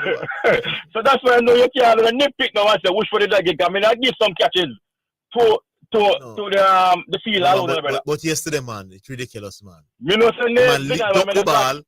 Zidane, I don't want you to try to change the argument. I am saying to you that you can definitely see some catches and say, is the fielder make this into a catch? You understand me? I say the fact that the ball ended up in that era, the bowler could argue that I am the reason. Yes, and what I did with the ball. Why I'm batting well, the bowler could tell us because sometimes you put a man behind screen and you say we're gonna bowl shot, you know. The man still take a spectacular catching about it's me ball shot. Yeah. So you don't take a yes. What I'm saying to you, Zidane, is that what I'm saying to you is this, right? The bowler can tell us me bowl the ball we can cut and crease stuff. No, but that obviously wasn't the case yesterday. But we'll leave it. All right. Hold on. Hold on. We'll give you a minute after the break. We're coming back. Yeah.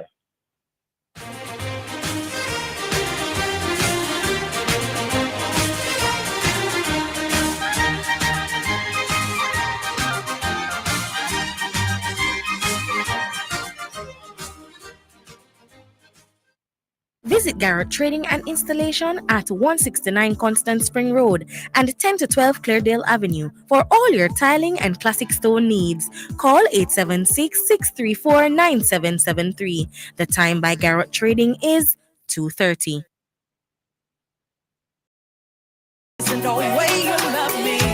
This is your host, Dr. Nicole Masters, Senior Pastor and Founder of the Miracles of the Potter's Hand International, Stony Hill, also in Morant Bay. Please join me this and every Tuesday at 10:30 a.m.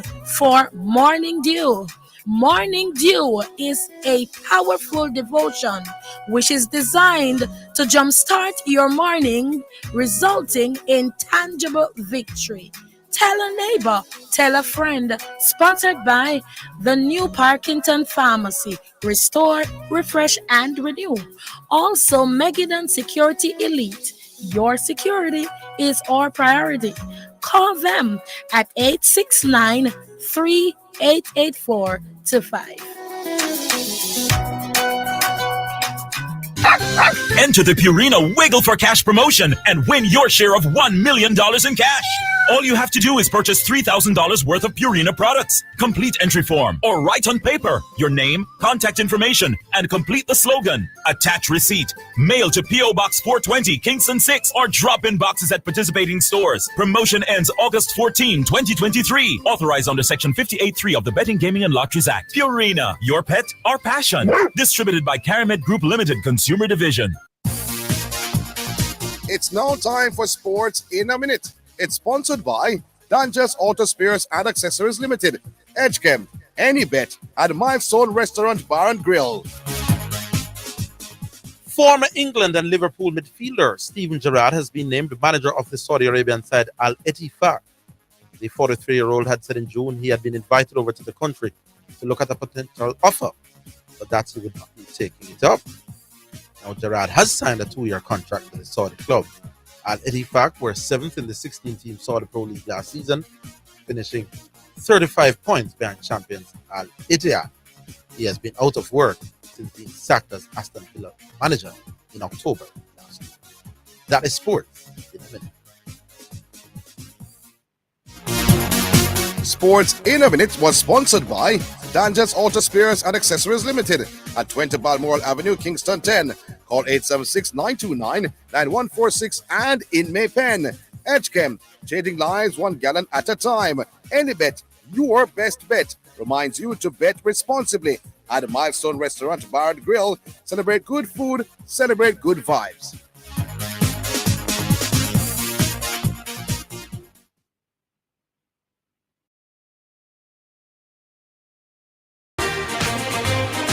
You're listening to Jamaica's first and number 1 daytime sports calling show, The Sports Desk.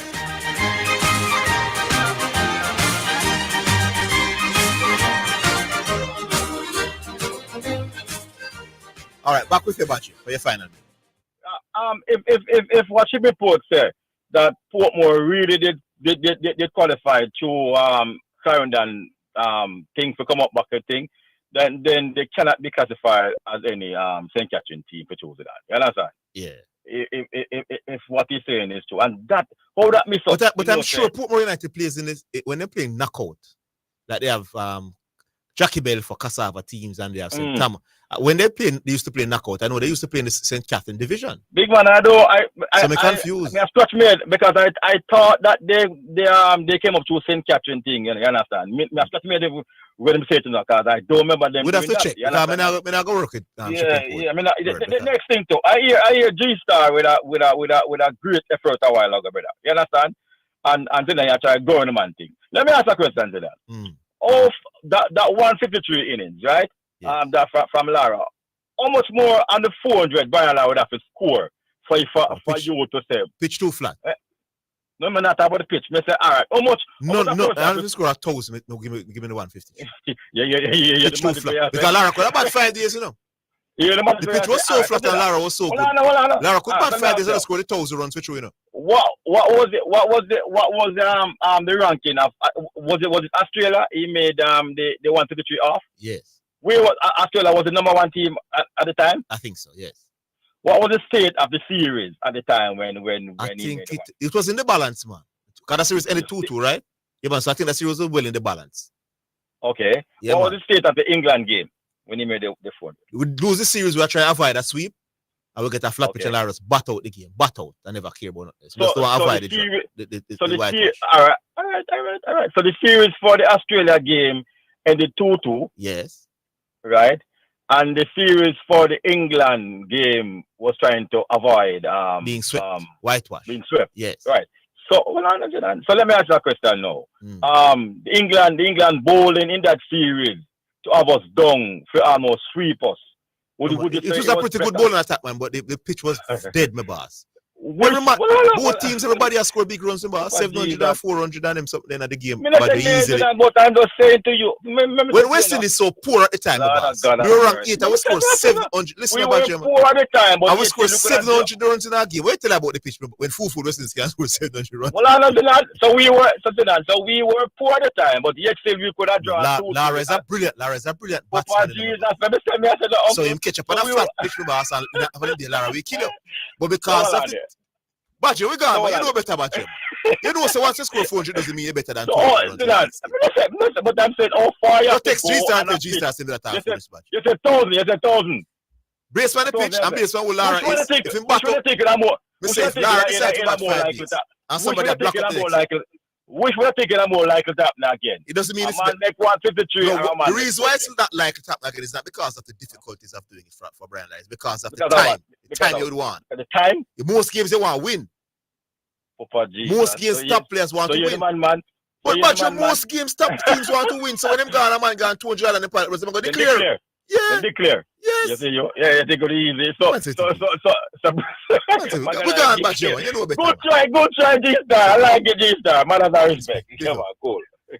All right, who we have now? Who do we have now? I think it's the Economist. Sir. Yeah, Economist. It is Economist. Good afternoon. Good afternoon, Economist. Orville. What's up? Zidane. Yes. Zidane. Yes, I Economist. want you to look at the massive layoff going on at ESPN. With all the sports experts. Yes, Max Kellerman, Jalen Rose, Jeff Van Gundy. Those are the big names that have been laid off. Hey, Orville. Yeah, man. Breaking news coming out of the World Bank and the IMF, you see? Mm-hmm. Most human beings from the Antarctic from the Antarctic to Antarctica, they are afraid of running out of money than dying. Really? Yes, sir. And I mean, sir, breaking news. I'm only me talk about. Now, Zidane, where will these sports experts go? More people afraid of losing money than dying. Running out of money before them dead than dying. So, man, as long as him live, him want to share of the money.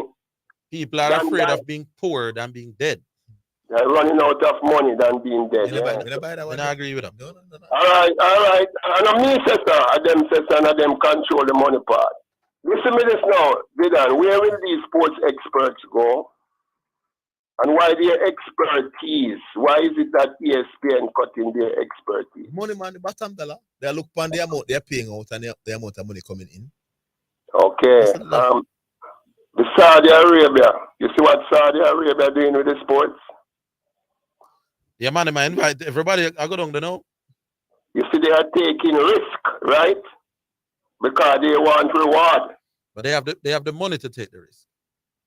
They have the money to take the risk. Yes. What I mean, one of them they want a debate, you know. Most Jamaicans don't know what is money. They're going to see the $100 and the 5,000 and say money that. That's not money, that's a currency. What is money? Money is anything that can be used as a store of value. God money is gold and silver, you know. Paper money in your pocket, a fiat currency. You see the words that come out of your mouth at daytime? That is money, you know. You call it the wavy stage of money, but you're not making it work. Hey, Zidane, you know me, the coach say for the Reggae boys, in same talk to the team before the Trinidad match and tell them about the importance of winning that match. Him using psychology Because I know him have the skill already, you know. You see how powerful what the man say. I wonder what him told them that you couldn't tell them, Zidane. Who that? We beat Trinidad, man. Where we are going to do? At Trinidad, we beat. We're better than Trinidad and we're better than St. Kitts. The man same talk to the team about winning the Trinidad match in the interest. I don't think the coach deserves one whole heap of credit to beat Trinidad.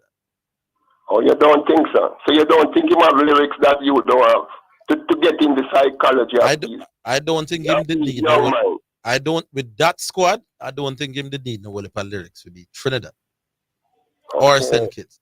Later on, down in the tournament, when we get better opposition, then the lyrics never help for beat USA. Beating Trinidad and St. Kitts, I not give no whole heap of credit. I ask you this, Orville. Yeah. Last week, I asked, can you shove me off? Yeah. With the West Indies World Cup team not going to the World Cup this year, or whenever it keep, you see? Yeah. Would you revamp that side and start all over again? Like dropping all 15 people. Yeah, and just recruit all over again and management, change out management and everything? No. Why? Because there's still some of these players that can be useful going forward, including Shea Hope. How do you drop a man where average 15 in one day? Let's ask, you know, you think you have the skills right there now to talk to the players and select players and coach players so that this embarrassment for West Indies cricket don't continue for another generation? I couldn't do that overnight. No, not overnight, man. How much time you think you would need? To make us into a decent, better team? Yeah, with your skill sets. You know, I honestly think I could make a difference. To the batsmen especially. Orville, you have certification for these lyrics that you're talking on radio. They call it certification. Like you say, something that come from Ministry of Education and say this is to certify that, Mr. Orville. No, I don't know you can't. You know why, Orville? Why? Because you are the inventor of these analysis. Oh. I'm going to tell you again, in Orville. Yeah. You need to find a way to uplift your skill sets. Okay. Take your career to the next level. Zidane. Yes. Came on a spark. 3 bizarre things came on a spark on Saturday. 3 bizarre things, you know. What are those? Second race abandoned. 6th race very spooky. And the St. Ledger more spooky. Let me tell Cayman and Spark something Supreme Ventures. You see, you have a thing, you see the cost of living crisis that the world going through now. The 2 of the things that they will throw away at any time from their disposable income are entertainment and sports, because people can watch that, they not have to support them thing. People can find another way of getting their tender loving care. Please get Mr. Sharp and Mr.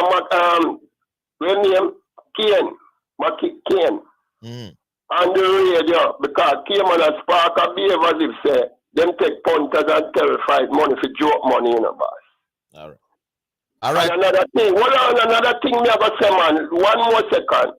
I'm calling upon the mayor of Portmore, Mr. Leon, to keep a meeting with Supreme Ventures and tell them to clean all the properties that they have in Portmore so that the housing stock of Portmore can maintain.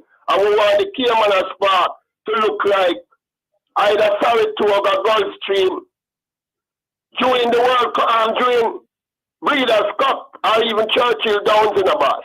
We don't want to come over Portmore and then after we suck out the revenue out of Portmore, they go and left the dirty place, you know. Yes. Because this sports thing, you know, is a very serious thing to me, you know. Right. Keep the program on the road to be continued. All right. All right, yes. Carl out here. Big up yourself. Yes, sir. All right, we take another commercial break. We're coming back.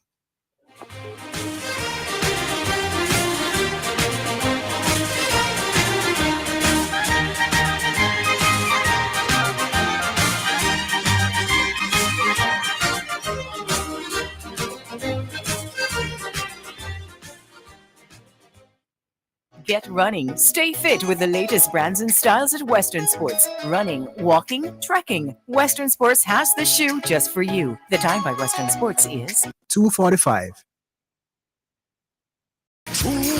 Yeah. This is Heather White Davis McDonald, and I'm inviting you to join me Tuesdays at 11:30 a.m.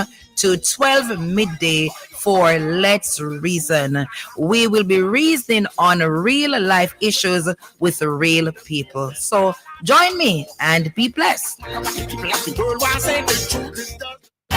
Super Center, everything for your home and more. Whether you are redecorating your home, looking for a gift idea, or simply feel for some retail therapy, Ascent Super Center is the place to be. Regal Plaza, Kingston, and Linston. We have it all. From linens and curtains to appliances and cookware, furniture, rugs, and wall decor. It's everything for your home and more. Ascent Super Center, we're gonna make you smile. Make you smile. Ascent Super Center, it's a lifestyle. It's a lifestyle. You're listening to Jamaica's first and number one daytime sports calling show, The Sports Desk.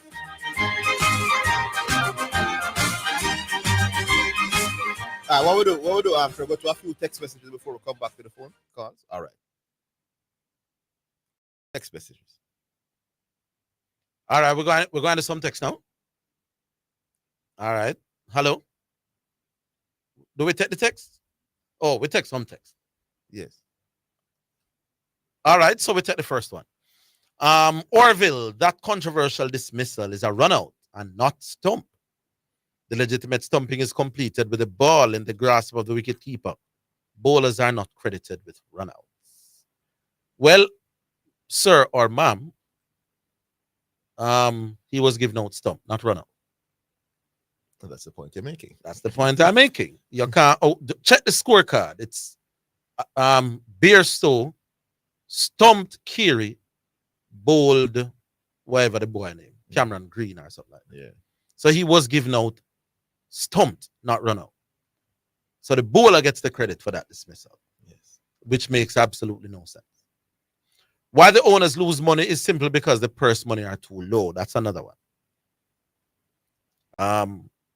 Winston Griffiths, aka Fana, won back-to-back Guineas 1,000 and 2,000 on 2 occasions. In 1980, he won both the 1,000 and 2,000 Guineas on Bottom Up and Eclipse, and in 81 with Ricochet and Royal Dad. In 1992, it was Classique and Milligram, and in 1993 with Vestia and Typhoon Che. That's history. Person didn't leave a name. Why can't everybody play cricket independent? So we need a Westerners football team then. That's one more. Gentlemen, I'm here wondering what these callers are talking about Jamaica going it alone in cricket. What are they drinking? Jamaica cannot even beat the other smaller islands, much less these big cricket countries. Any talk about Jamaica going test cricket is total nonsense. These Jamaica alone advocates need to stay off the white rum. Zidane, tell G-Star to stick to basketball. But even with the basketball, G-Star getting into wrong. All right. That's it? All right. That's it? All right. Big up. All right. We'll come back to the calls. Mount Salem? Yes, Mount Salem here. Oh, you do, Mount Salem. Yeah, man. Good afternoon. Big up Baggio back on the program. Me and him disagree most of the time, but I like this Baggio, and I hope Mr. Higgins can let go this you in the argument thing. If Baggio is allowed to talk as he did today, yeah, it will be great for the radio. So a step in the right direction anyway. He came to win an argument and he win the argument. Well, how do you know that the man came to an argument? He came to have a conversation to them. I made the point. In all fairness to him. I made a point that that the case where the batsman bowler ball, the batsman duck. Keeper collect the ball. The batsman thinking the over is done, I walk down the crease and the keeper throw down the stumps. That can't be credited to the bowler. But just what about the time when batsman but you yourself say you want to win an argument, so you work both ways, so nothing wrong with that. And I may say in Badger's case him win the argument. Yeah, but it's good for you. The thing is, I just want you guys to have a conversation, and if he's prepared to have in that conversation, give it to him because it's all fun and. I did, didn't I? Yeah, but anyway, it was not bad today. It was not bad because you actually answered questions too. So yeah, but Diego is the one I really call. I said Diego beat me like a slave this morning, Mr. Matthews, an oral program this morning. So I want to respond to Diego. First of all, this debate, I know one of the reasons why Mr. Higgins said about, because I have debated a lot on this program. So for him to come to oral program and said nobody wants to debate me, that's a lie. Because Andre wanted the debate, Shipping Port wanted debate. So for him to say nobody wants to debate me, Mr. Higgins was the one who took the decision and said, you know what, let me think about it or whatever. So it was not a case of nobody wanted. I'm not even really interested in debating again, so that even not making sense either. But the thing is now, he's talking about the great bowlers in Brian Lara time. But Mr. Higgins, great bowlers mean great bowling. No, it doesn't mean that. Not all the time. Because the reason why I said that to you, do you remember what used to happen with a lot of times with Ambrose? Or a lot of the batsmen used to try to see off Ambrose to try to get at the other bowlers. Yes. Yes. So to say that Brian Lara faced all these bowlers don't necessarily mean he's facing the better bowling than Steve Smith. You know? And I made this thing. If you look at it, Mr. Higgins, go on Google and check the best bowling averages of all time. It is not that far off between this time and Lara time, you know. Yes. Yeah, if you go and check the average, yes, Lara will still edge it, you know. Don't get me wrong, you know. Yeah. But if you take, all right, say you take the top, say you give Brian Lara the top, the very top. But when it comes down now to the average bowlers, I think maybe even Brian Lara might even edge Steve Smith in terms of the lower bowlers. I've been trying to make that point for weeks. You weren't listening. Yes, man, I have been listening to the program. That's my point. The fact that you bat better bowlers don't necessarily mean you bat better bowling attacks. I think most people would agree that the Indian bowling attack is better now than it was in Lara's time. I think most people agree that the New Zealand bowling attack with Tim Southey and Trent Boult and Neil Wagner and Lucky Ferguson, right. And one more thing would be better that, than when Lara. They talk about Alan Dalal and all those guys that we saw. Do you remember a bowler Robin Peterson or something like that? His name. Well, Lara, the 28th half. Yes, Lara. So they don't talk about these bowlers, you know. It's all about the top. I've made that point before. If you listen to these people talking about Lara, I just the world class people in my music about again. And Diego have Michael Olin as the best, and you make a great point. I didn't even think of it myself. Diego have Michael Olin over Malcolm Marshall and everybody else as the best bowler of all time. And I've never used one point that Michael Olin bowled to the best batsman. That's my point. Yeah. Him rate Michael Olin and him never tell us Michael Olin was brilliant against these batsmen, the greatest batsmen. Michael Olin was bowling in Test cricket to a side where said, "Damn man, I bowl too fast, me done." Right, and the other thing though, the last thing, Mr. Matthews, I never hear that he said Michael Olin bowl on some flat pitches, and the pitches were flat and this. No, he made that point for sure. But the one you catch him, you know, you never hear him talk about the quality of the batsman Michael Olin was facing. But he did say him do well on flat pitches as well. But that's you catch him there, do my boss. All right, I'm a good. Let me give somebody a time. Yes. It's not Mount Hill and Kajun. I mean, come at the point. You ever hear about the quality of bat? When I'm telling you, listen, yesterday when West Indies play England in the 80s, you can't see this here from the man when Mikey are running. Me can tell you, say, batsmen now are far more equipped to bat fast bowling than in a Mikey time. You know that in Mikey's time, they used to have a thing called the fast bowlers union. Yes. Where the fast bowler, them not really bowl fast, really bowl bumpers after them one another. Yeah. Because you want to see the man in my leg have to understand, brother. Yeah. It's a catch the with that one there because who him said Michael Olin the greatest West Indian. As a matter of fact, he's the greatest fast bowler ever. Of all time. But Ambrose would have faced Ponting and Waugh, all of the great batsmen. Sachin, Laxman. Yeah.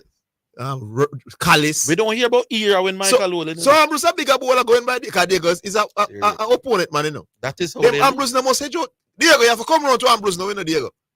Can face better batsmen than Holding. There you go. The era argument only work when it is my man, them. Steve Smith or the Bradman, yes, or the Nikita. Every other time we work with what the people are doing. So we just know Sobers better than the man them. No, we're not really sure. Even though we hear about the bowling average of those bowlers, we never really did that to them, you know. Yeah. The average man don't know what they are like, you know. We just look at the figures. So when people like Chateau say, but they were but listen to the quality of the bowlers that were bowling in Sobers' time. You know what I use? Them record. Me not use record, you know. But them say, but these were the record of the people where Sobers did a bat against, or did a bowl against. Them not see them, you know. They work with just the record. So Sobers faced 10 people where did the average low. So the record them use. But me not use the record. But I don't know, I believe it or not. Steve Smith is a better test match batsman than Brian Lara. All right. CC from Portmore. Yeah. Hello? Driver, man. Oh, it's driver. Oh, driver. I saw CC. What's up, man? You can hear me any better now? Yeah, man. A little better. Yeah, I think I changed the device. Yeah. And do that. What do you think? Right now, football. Don't you think that because I hear you both say you don't have a problem with any problem with the coach at all. You don't think the fact that it was 10 kids to play, you should have given Whisper a little bit more time to get him gently more to the big time. What do you think about that? Go again. Give the first, the second half. He didn't get enough. What do you think about giving him the full second half? I have a problem. Whisper must consider himself a little lucky to be on the squad in the first. No. The fact that the coach gave him a game in the, I think he's lucky to get in the squad. And the fact that the coach get him in the squad, run him up 15 minutes in the game before and run him yesterday. You can't kill the coach for giving more time. You just said a while ago earlier, you said that we're not supposed to be gloating over a win against said kids. And share that. Let me tell you what happened. To the point where let me come from the coach's standpoint now. The coach sees Corey Burke, Shamar Nicholson, and Mikel Antonio as his main players to get goals.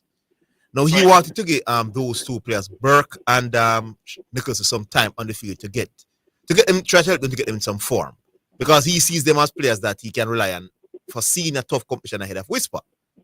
So I think that is the reason why Whisper got less time on the pitch yesterday. And we understand that from the coach. I understand, but we on the outside looking in. We have a wonder kid like that. I mean, him do some things right a long time. The last person did something like that was Pele Wills way back in the 90s. Pele Wills, remember when he come in a young school boy? All right, remember what he gave to us. So we have a special one there. Yeah, man, you don't want to rush. You don't want to rush him too much, do it. It doesn't matter to rush. Yeah, build him up. We tell him 18 when him down at Chelsea. Because he looked good. He looked comfortable and good in both games when he came on. And he looked better than someone who is up there. When he come on, look better than that. I think the time would have given maybe an extra 5 minutes on yesterday, but would have beat down the coach because the coach wants his top strikers who he thinks he's gonna utilize going forward to be in good condition in the knockout stage. Keep on. Hold the line. Are you still up on speaker, Obas? No, I know you can't do that. We're not hearing you as clear as we normally do, but we'll come back after the break.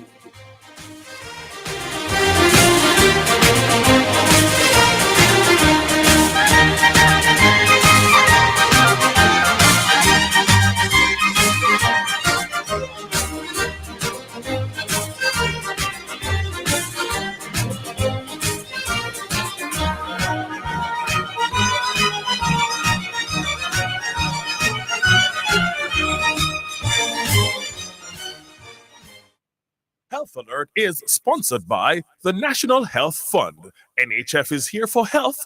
NHF is here for you. Avoid touching eyes, nose, and mouth. Hands touch many surfaces and can pick up viruses. Once contaminated, hands can transfer the virus to your eyes, nose, or mouth. From there, the virus can enter your body and can make you sick. Health Alert is sponsored by the National Health Fund. NHF is here for health. NHF is here for you. You're listening to Jamaica's first and number one daytime sports calling show, The Sports Desk.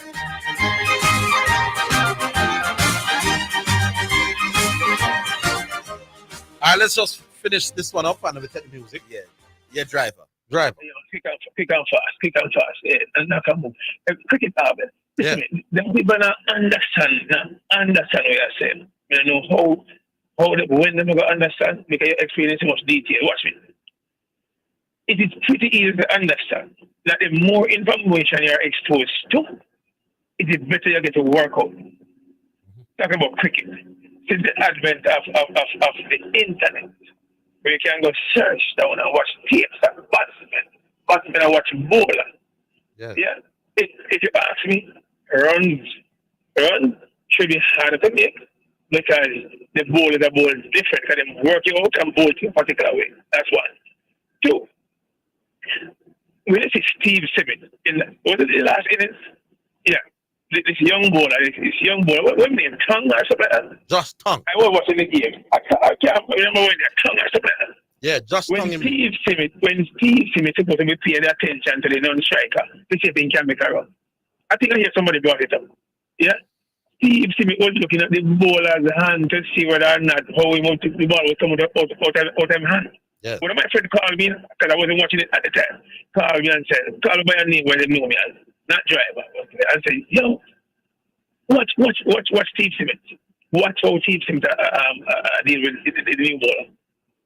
And return on the television. You know, it's the match start early. And listen, I'm saying all this to say that cricket, if you ask me, has become more except that it might more complicated, except that it might add. You could argue that the batsman may have it a little bit easier, the fact that they brought in the one bouncer over.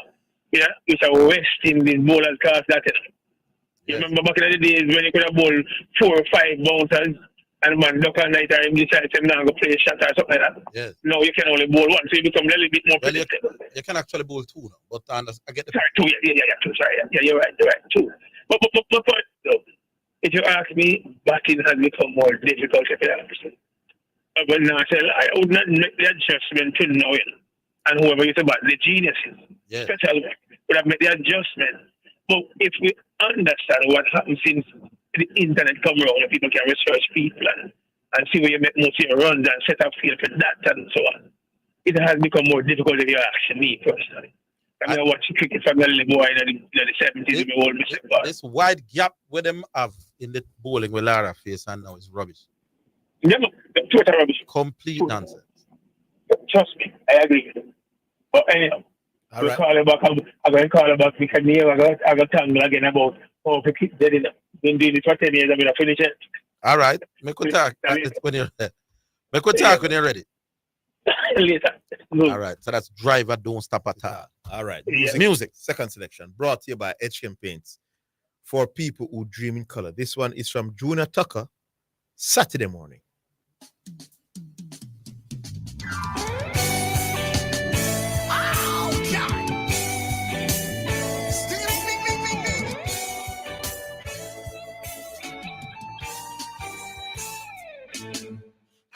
Never knew there's a God could make me feel like every day was Saturday morning. Yes, I know His presence is so real, just like the breeze on a Sunday evening. I never knew there's a God could make me feel like every day was Saturday morning. Yes, I know His presence is so real, just like the breeze on a Sunday evening. A big man is not supposed to cry. Lift up his hands, sing unto no sky. But if I feel it and it's real, then why should I keep on living that big fat lie? I'm just reacting to the touch of God, who has revealed Himself. It's not the attraction that demands praise. No, Mr. Quiet like mouse, I'm not fit to know. I never knew there's a God could make me feel like every day was Saturday morning. Yes, I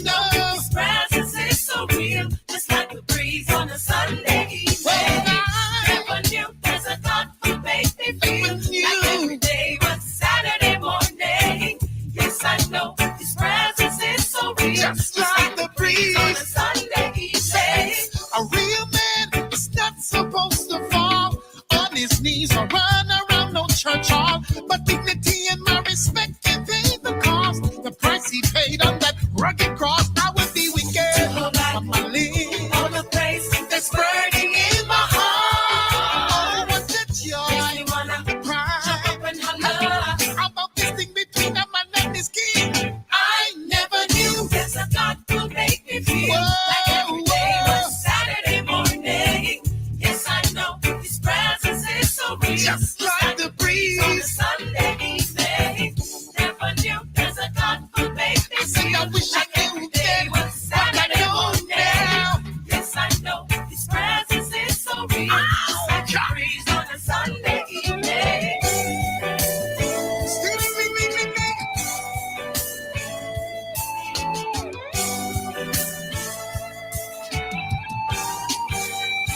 Likewise.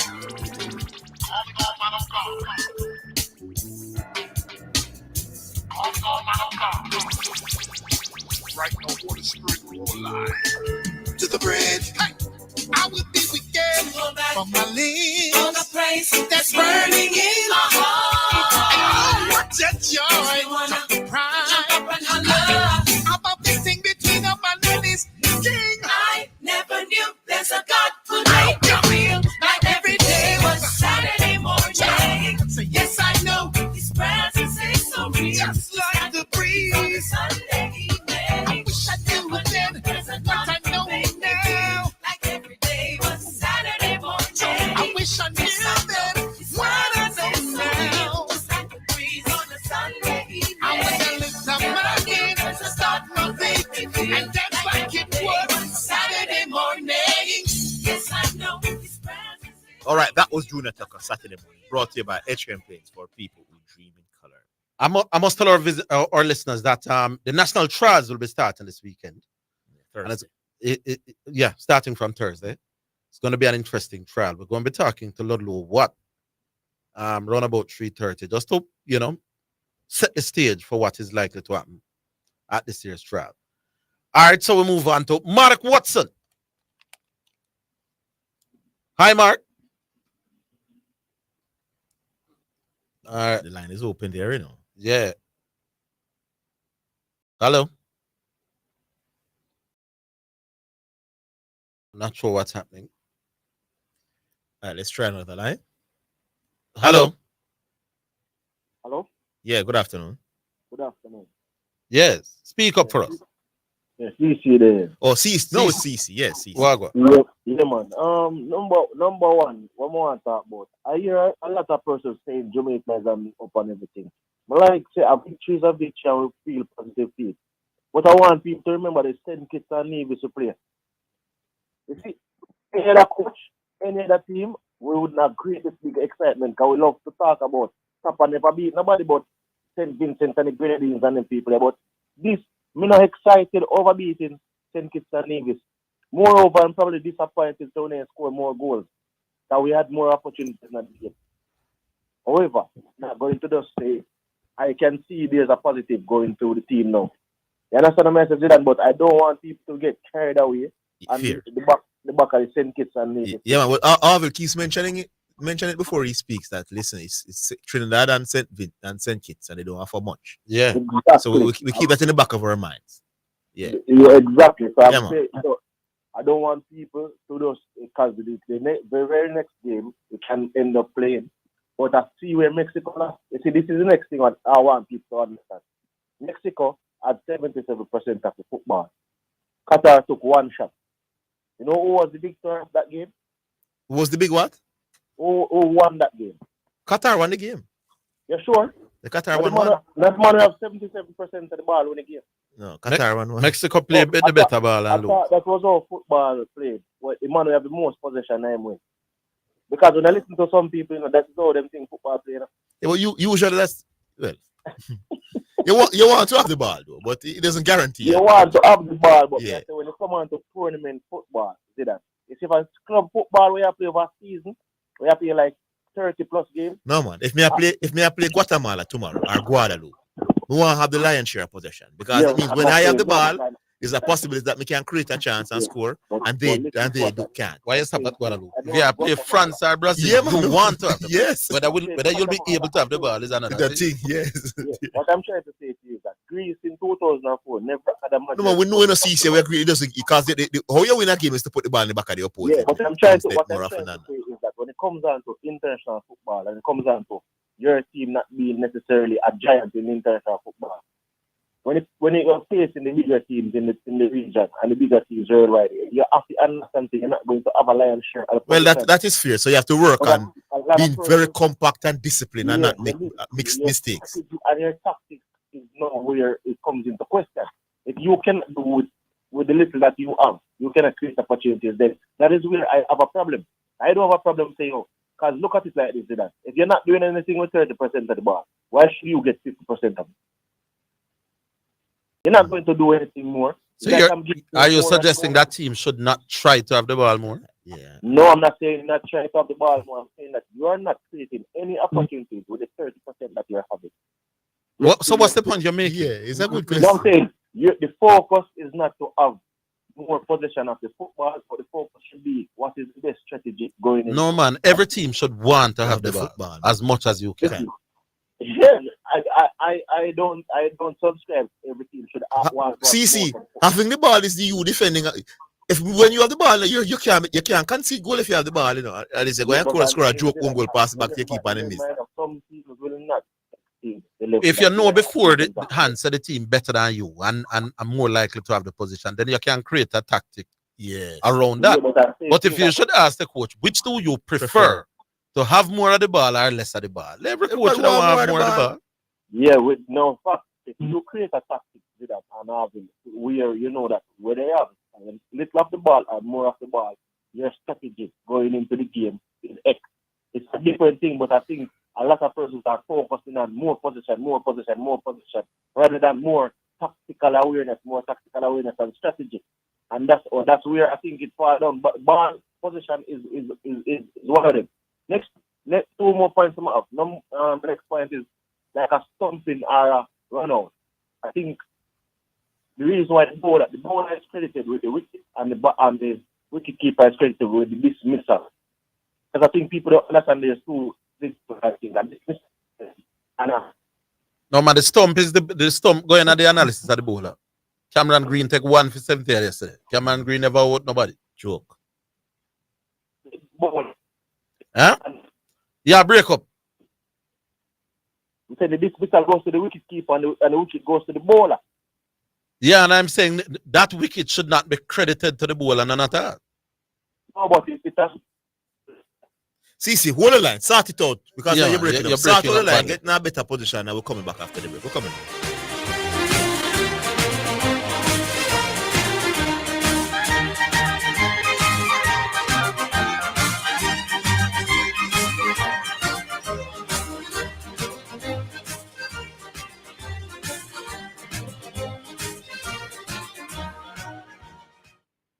The J3's Ministry of Sports Puma National Senior and Junior Championships, Thursday, July 6th to Sunday, July 9 at the National Stadium, 9:45 a.m. to 9 p.m. each day. Up for grabs over places to several events this summer, headlined by the 19th World Athletics Championships in Budapest, Hungary for the seniors, plus the NACAC and Pan American Championships for the juniors. Season tickets, $7,500. Finish line, $1,000 to $2,500 per day. Regular grandstand, $1,000 to $2,000. Online tickets already on sale at mysticonlinetix.com and at the National Stadium ticket office at the Jamaica Pegasus Hotel from July 3, 9 a.m. to 6 p.m. It will be 4 days of super competition, so be there. Enter the Purina Wiggle for Cash promotion and win your share of $1 million in cash. All you have to do is purchase $3,000 worth of Purina products. Complete entry form or write on paper your name, contact information, and complete the slogan. Attach receipt. Mail to P.O. Box 420, Kingston 6, or drop in boxes at participating stores. Promotion ends August 14, 2023. Authorized under Section 58.3 of the Betting, Gaming, and Lotteries Act. Purina, your pet, our passion. Distributed by Caramed Group Limited, Consumer Division. You're listening to Jamaica's first and number one daytime sports calling show, The Sports Desk.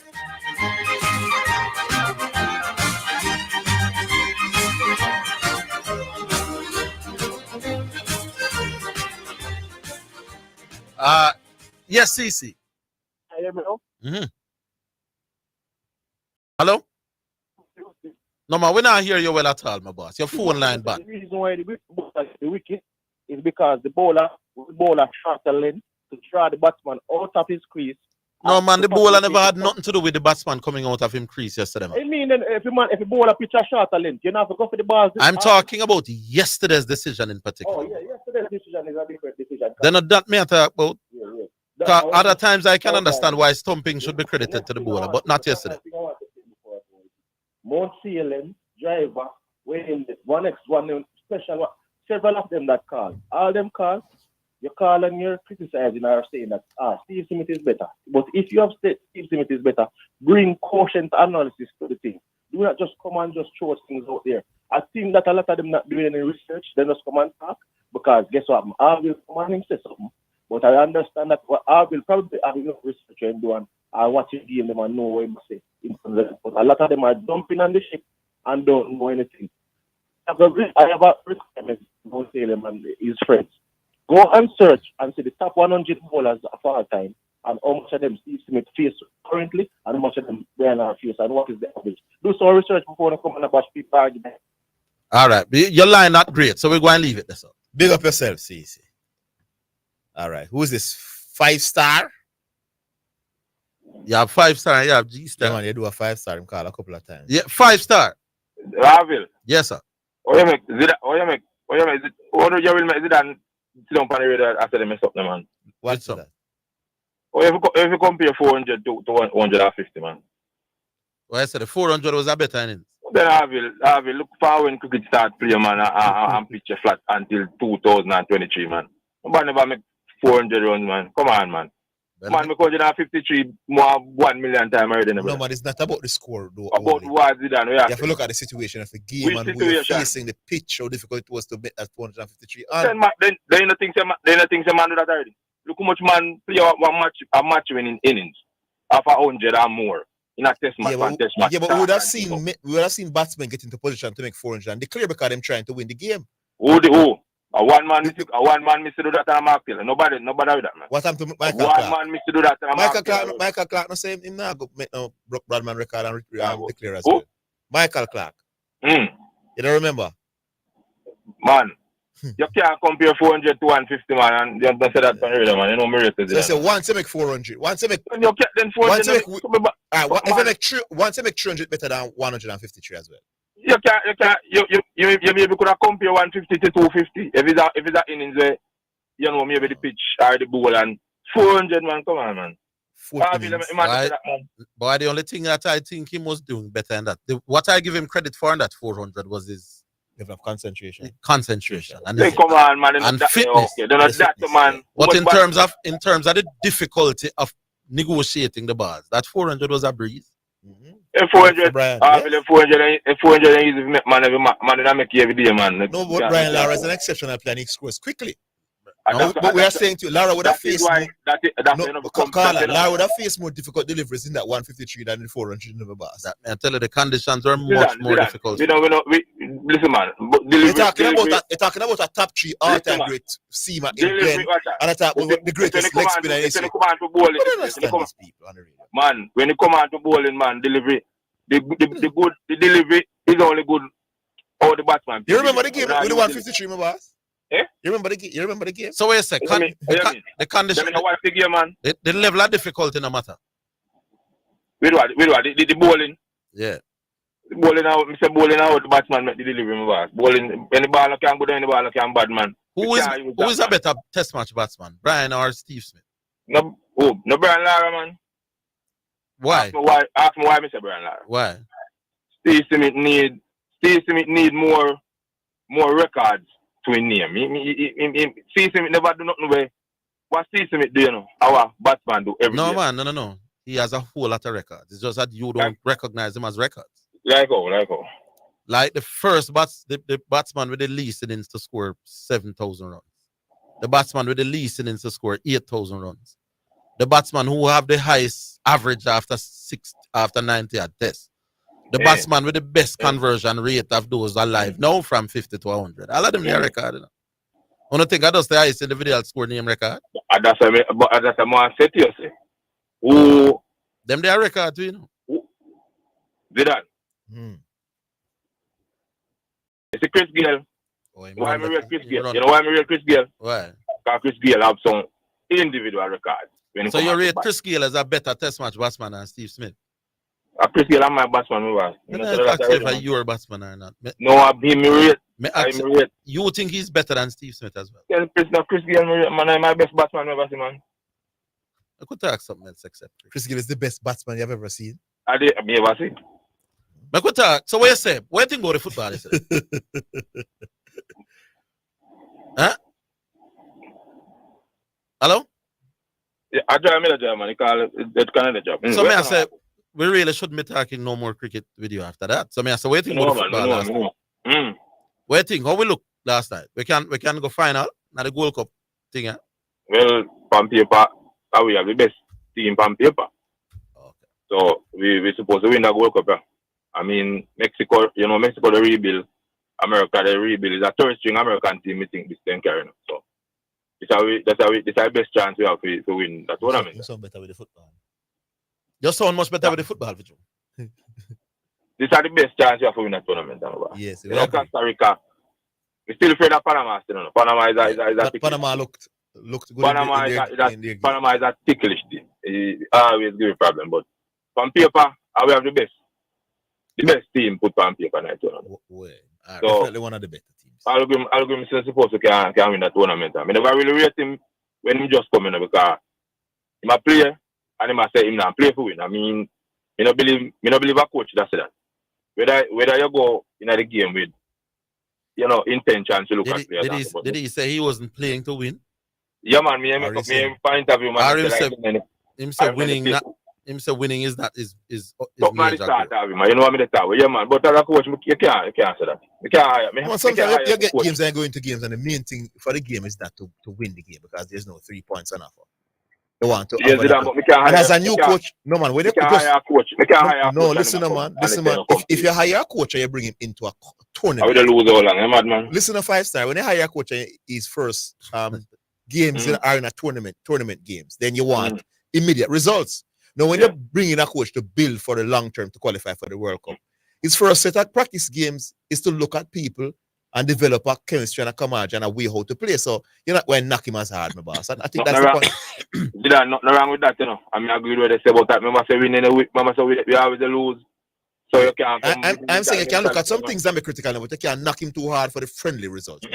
Especially since he's a new coach. Watch, I never told him believe in him still, but like the team I see him put together now, that the players might get, me kind of believe in that the team more than the coach, more than himself. Okay. All right. I'm a big coach. I'm I think my dentist. So yeah, you thought the football better than the cricket. I mean, Chris Gale is the biggest batsman, man. Yes, sir. At Jamaica, you come from? Let me go. My boss, me catch every season. But we get the 4 season with Barry. And the West Indies come from my boss. We catch every season, brother. The second best batsman in history is Orville. I mean, like me try to get you. Marlon third. I'm 4 season with Barry, man. We are West Indians, man. We love, man. Come on, man. All right. We don't show season. We don't want season, man. We don't want. All right, 5 Who you think are the second best batsman? Oh, Marlon Samuel. Samuel's a good man. Samuel's a good too. I rate as the second best of all time. And Jimmy third. Remember me say me and I. No, you me and that. Jimmy was number 2. Mr. Chris Gale the best batsman me see. Who are the second? Ask me, but you ask me say why me say that? Like no man. Me see he said that, So me ask you who are the second where you see? That's me just want to know. Oh. If it's Marlon or Jimmy or Waving. Next time I call him, next time you tell. All right. Yeah. Look more, boss. Zidane, look more. Big up yourself. Big up 5-star. Yeah. All right. Been a while since we have heard from Progressive. Progressive.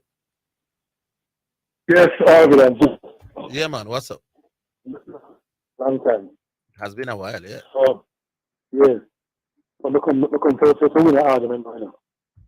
All right, Zidane, the man I want you. I'm not going to win me, you know. Are you looking for that again? All right. So the debate continues with Diane and Steve. I mean, we have discussed it before. Yeah. I don't think Brian are the best thing we're looking back. But that's my opinion still. You're a West Right, Indian. but- We expect that. Yeah. So, that's my opinion. But as you always say, if somebody should Why the lines them sound? Your line not sound so good enough. No man, the line all over the place. Yeah. I was saying you always say if somebody should argue and say that Brian over Steve Smith, you wanna really that's what they say? A two world man, them, you know. A two world man. I know like Hoop and Vivan. Them Right. a world man and a world man. So although me rate Brian are the best, but this Yeah. Progressive, your line bad. But Why? No, we don't hear you. You not hear me? All right, try from this. Go on. Yeah, man. So I was saying that although me rate Brian as the best, but based on the arguments, if you say Steve Smith over Brian, me want to fight. Me want to really. Me not knock you too hard on that, right? We're never knocking out is when they're going to say a man like Dan Bradman is the best batsman of time. That's where me never knock you. What's right? in that now? Because even today you said it, that batsmen these days are better than batsmen 20 years ago. General. Dan Bradman and people like Bradman and Dan Bradman and George Headley. Listen to the word. 100 years ago or 50 years ago or whatever. Progressive. Don't go down the line of that. I said generally. You know what that means? Yeah, generally. I don't think everybody we're playing now better than everybody we played 30 years ago. Hold on. It's the same argument me using it to say Maradona better than Pele and Messi better than Maradona, because I think people get better over time. So why you not think Steve Smith get better than Hold on. That's what I'm saying. That's why I probably could give you Steve Smith, but I can't give a Bradman. All right, look at him. All right, give me Steve Smith and me take back Bradman. Hold on, listen, I'll make that point. Look at him at athletics. When you watch Carl Lewis run, and you watch Usain Bolt, if it wasn't for the time, you probably think Carl Lewis faster than Usain, run.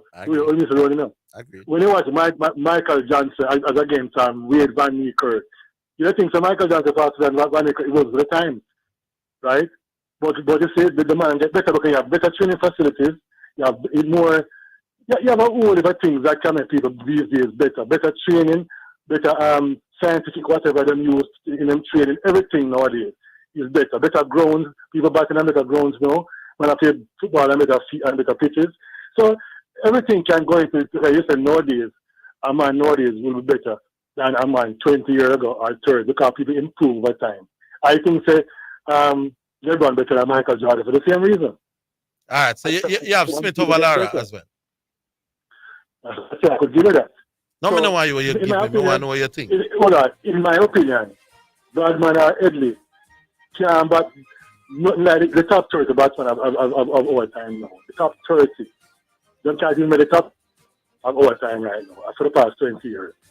Right? Bradman and Headley. They can't make the top 30 for the past 15, 20 years. Man like Ponting and them man like Callis and Sanakar and Brian Lara and Still not. The man is from India. Smith, man is from India. All the man were in ESPN quick info. So Lara must have the 26 or whatever. So me say top 30. Somebody check Bradman can't know every man right now. That means the people some slow pitches, Some pitches, look at the pitch, all the pitches are fast now. How do you know that he played on slow pitches, bro? Hold on. Think Bradman ever faced somebody like Ken McGraw or Corey Ambrose or Malcolm Marshall? We don't know. Or Malcolm Marshall? We don't know. Bradman never faced somebody like Malcolm Marshall. And I'm saying we don't know. Unless you were around in the 1930s. All right. Yeah, well, a minute, all right. We have an interview treat. All right, give him a minute. We're coming back.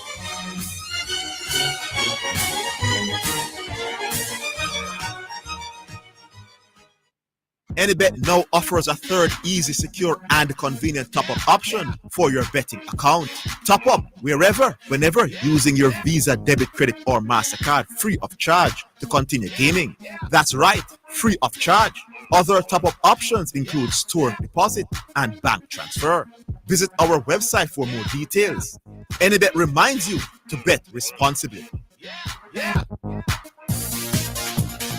It's now time for Sports in a Minute. It's sponsored by Dangerous Auto Spares and Accessories Limited, Edgechem, Anybet, and Milestone Restaurant Bar and Grill. Veteran Venus Williams showed undiminishing determination and courage to fight through injury before succumbing to Ukraine's Elena Svitolina in the first round of Wimbledon. The 43-year-old Williams slipped on center court early in the match, leading to fears she might have to retire injured. The five-time champion did return and pushed Svitolina before losing 6-4, 6-3. That is sport in a minute. Sports in a Minute was sponsored by Dangerous Auto Spares and Accessories Limited at 20 Balmoral Avenue, Kingston 10. Call 876-929-9146 and in Maypen. Edgechem, changing lives 1 gallon at a time. Anybet, your best bet, reminds you to bet responsibly. At Milestone Restaurant Bar and Grill, celebrate good food, celebrate good vibes.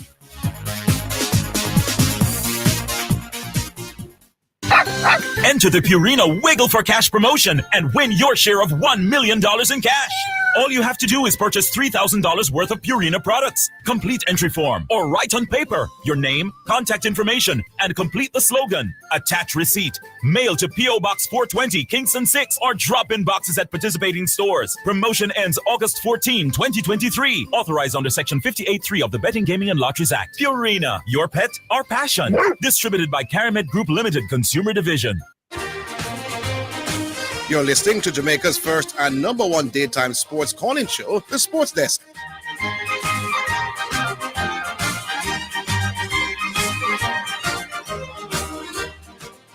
All right, we continue with Progressive for a minute. Hello. Yeah, man. All right. Yeah, so I have a question for you, Orville. Yeah. We have a test match. So the last session, the last 2 hours, you can find a batsman to win a game. I say Steve Smith and Brian Lara walk up. Who would I choose? The score say 200 in the last hour to win a test match. Score how much? Choose.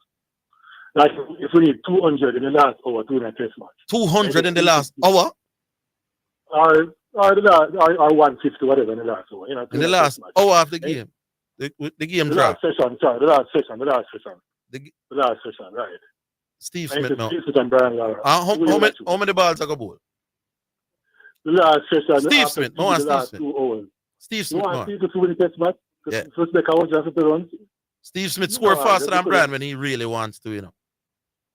All right. You know what? Steve Smith scored quicker than Brian in ODI cricket. You know that? You read out some stats there. Brian Lara, in the cricket where them allowed license to score fast. Steve Smith scores much faster than Brian.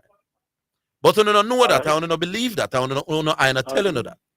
No, you really read out there. Yeah, so in ODI cricket, where batsmen have a license to score quickly and play enough shot, Steve Smith is significantly quicker than Brian. Steve showed me him harder for you out. And when he really wants to, he must score quicker. Give me Steve Smith. Put another way now. If you need a match to save a match now in the last. Steve Smith, no. Steve Smith, they want to save the match. I'm through with it. The Brian Lara decides to him not get out. No man, Brian Lara can't decide. Batsman not decide so them can't get out. No. You said them don't want to be out. No man, if the two of them don't want, Brian Lara don't want to be out at no time, sir. No batsman don't want out, man. What do Brian Lara got a chance to them flash off everything that I'm That's why give me the safe. Give me the man more likely to make runs and less likely to fail. And who score quicker when him really want. Steve Peter Devereaux Smith from last year. But yeah, we know the Steve people, but it's moving down with the Brand Garden. All right, well, say after me. Steve Smith is better than Lara. Say that. And you won't give it Sir Bradman. I'm with Sir Bradman can't bat like me. No, that is really ridiculous. You're a bad fan. All right, my boy. Yeah, man. All right, so do we have Ludlow now? All right, so Ludlow Watt. Hi Ludlow, Mr. Watt, sir. Hello? Yes, sir. How are you, Mr. Ludlow Watt? Good afternoon, sir. All right, so we will talk to you for a few. What capacity do you wear? I know, are you still the chief starter at the national trial? Yes, sir. What But my position here is the chair of the organizing committee. chairman of the organizing committee for the championships? All right, all is ready for this Thursday. Yes, sir. All is ready for this. All ready for this. We are putting final touches. We are putting final touches. Mm-hmm. So we are to decide Thursday. Why your line? I don't know what's happening to the phone. Some of the lines them not sound so bossy at all. Is it any better? Yes, that sounds a little bit better. Okay, I'll put it on. Okay. All right, entries. What can you tell us about the entry list? The entries just below 700, and I believe that is the highest we have ever had in recent years. Everybody wants to know if the big guns are registered. Shelly, Elaine, Sharika, and the men on the sprint side. All those boxes ticked. All to use your word, all the big guns are registered except for two, just McLeod and Nathan Allen. Those are the only two entries we have not seen today. Is it too late? Well, it is too late, but if there is, in certain instances, we may allow additional entries.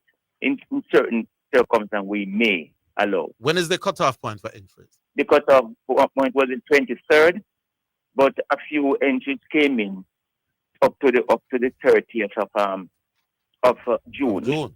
And we allowed them in. And you said no Omar McLeod and no Nathan Allen for the 400. Today, right. Up to this point. What would they have to do for their entries to be considered? If they should send it, say, today or tomorrow? It is a case by case situation. To be honest, it will be a case by case situation because it's a bit unusual if they want to enter at this point. Okay. And the entries for Shelley is for both 1 and 2, so far as you know? Shelley is entered just for the 200. And Elaine? Elaine is entered. No, also not Elaine. Sharika, the 100 and the 200. Uh-huh. Sharika, 100 and 200. What about Shelley? Yeah. Just for the 200. And Elaine entered for both. Okay. All right. What about the men's sprints? Everybody entered. Everybody has entered. You know the regular names, the Blakes and Yes. Every name, everybody's entered. All the expected boxes are yes, sir. That's correct. Are we seeing more entries in the non-traditional strong areas? Let's put it like. Oh yes. What has done? You would have noticed, we're normally regarded as sprint capital. Yeah. But we find that the discus athletes are doing extremely well globally, and so we have a lot of exciting entries there. The triple jump, it's an exciting event with Hibbert, and the jumps generally have improved, and we are seeing more entries in all these events. So we are really a more rounded nation in terms of track and field. Yeah. How does it? I still have to come back to the sprints. Who are the people? How many names have been registered for, say, the female 1 and 200 meters? How many names registered for the female 1 and 200? Yes. What happens, I cannot tell you the month, but what we normally do, we normally have 25 persons, the 25 fastest times are given a buy, and then you enter for the other numbers now. And from those numbers, you want to eat some preliminaries. Yeah. And we get the fastest 7 to take it into 32. And then we start the real action. So whatever happens, it will be, we have the 25 fastest names, and then we'll select 7 from preliminaries early on Thursday. Outside of Omar and Nathan, which are on the male side, are there any notable omissions on the female side? On the female side? No. They're all there and ready to go. All right. So what's the schedule like? What happens on Thursday? The schedule, Thursday, 9:45 a.m. and finishes at 8:20. What are the we have some events, some finals. We have on it. Women long jump will be a final. So we'll have a number of javelins and things like those. But 800 meters preliminaries, and we have 400 hurdles preliminaries, and if we go into the 100 meters, the real competition, because we would have done some eliminations earlier in the day. Yes. So the 100 meters now, the women and the men 100 meters take place the last event on Thursday night. But of course, what I said before, the most important event will be the women long jump seniors. Which final on Thursday is it? That is women long jump. The women's long jump. And the women high jump as well. And I know women high jump are doing pretty well as well. Right. What about what time will that be? The women high jump will be 7. Women high jump will be 7 p.m. And the women long jump will be 4:01 p.m. Yeah. Well, somebody's asking me to ask about Nkume Buwaji, but you said that all the main suspects are there. They are there. Kevona On Davis. Friday. Let me just ask about Kevona. She's there. Yes. And the twins and Brianna Yes. and Liston and Brianna Williams and all those Yes. things. Right. So no. Just McLeod and Nathan. Just in terms McLeod of all and the Nathan. names we want So I to take ask it about. all the other names that people are expecting are there. Yes. Friday now. Friday, 9:45 a.m.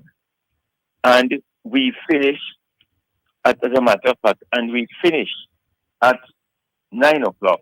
And we'll have the feature events on that day will be the 400 meter hurdles, men and women finals, and all the juniors and all the categories. The 1500 meter finals as well.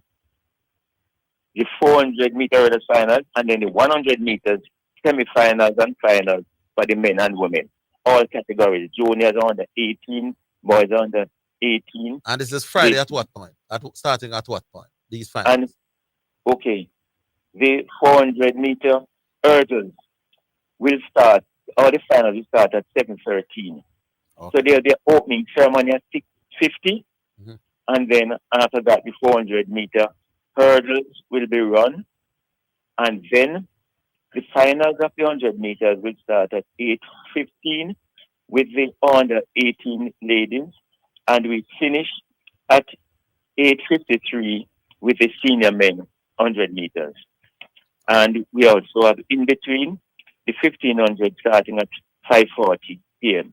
So that is a day which many people not want to miss.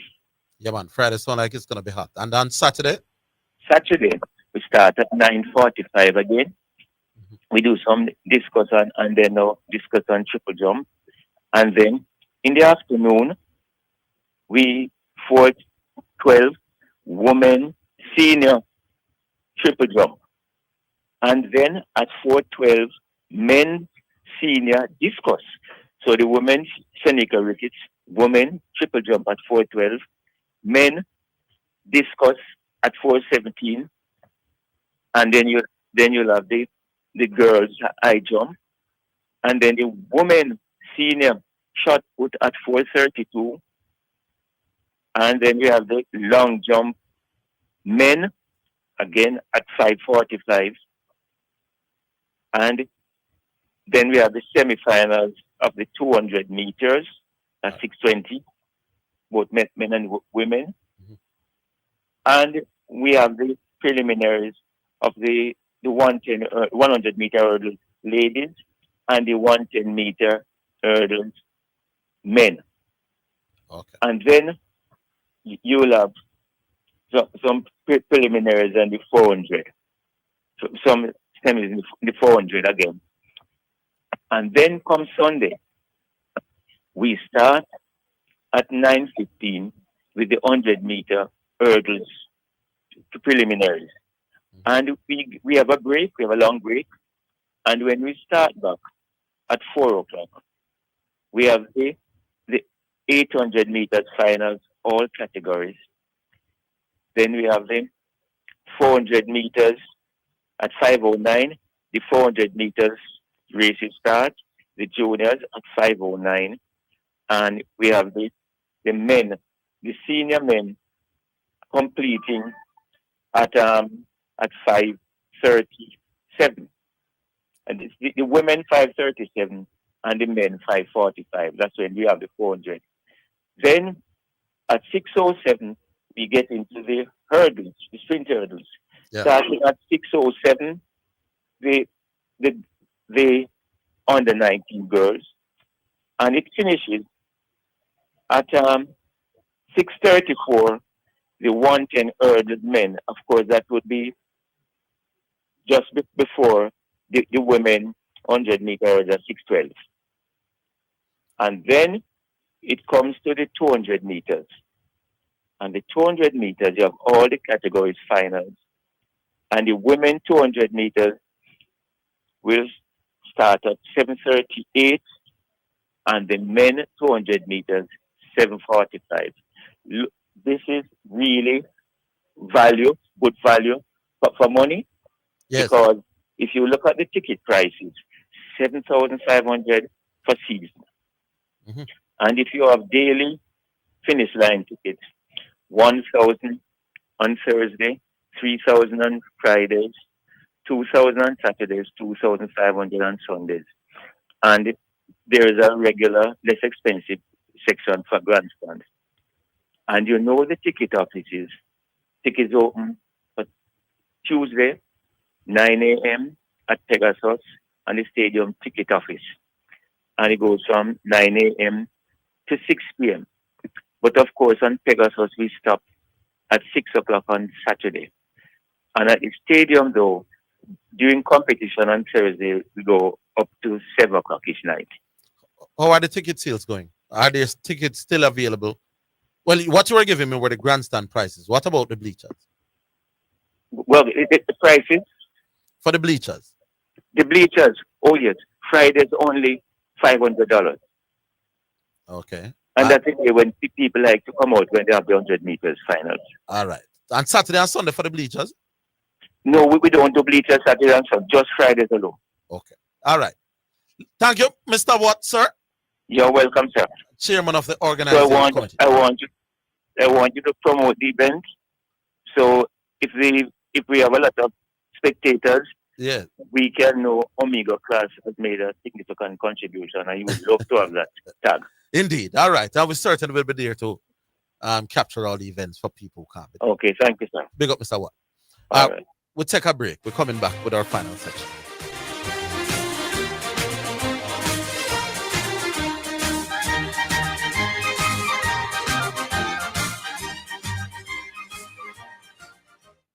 The Jamaica Anti-Doping Commission JADCO needs your help to eliminate doping and keep sport clean. If you have concerns about any doping activity, you can share the information with JADCO anonymously.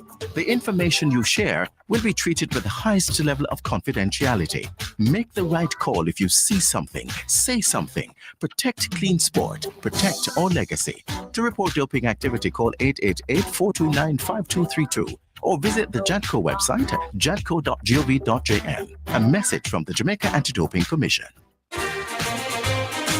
You're listening to Jamaica's first and number one daytime sports calling show, The Sports Desk.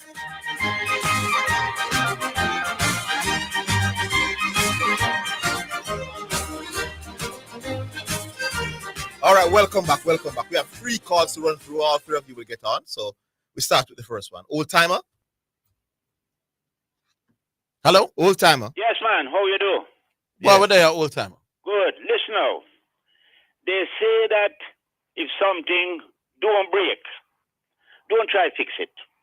Mm-hmm. You know, we had 2 series before the current series, test series, cricket series. We sent a team to Africa. Zimbabwe. Yes, and then They to won South the Africa. test series and they won the white ball series. Then we went to South Africa. We lost the test series, understandably so, because South Africa is a higher ranked test team than ours. But then we won the white ball series in South Africa for the first time. And when the captain came back, he said he wouldn't want to change that team. The chemistry was so good. Lo and behold now, the board decided to appoint a new coach. All the other countries of playing cricket have the same coaching staff for white ball cricket and for test cricket. And now we have appointed a new coach for white ball cricket for this current series. A man who has no coaching certificate. And see what we have reaped from it, sir. West Indies now is at the worst level they have ever been. Well, there was a man who had a coaching certificate when we couldn't make the T20 World Cup last year neither. But then if the current coaching staff we had before was doing a good job. So why you change? In the white ball version? But look here. No. They won the white ball series in Zimbabwe, you know? Yeah. And they won the white ball series in South Africa for the first time.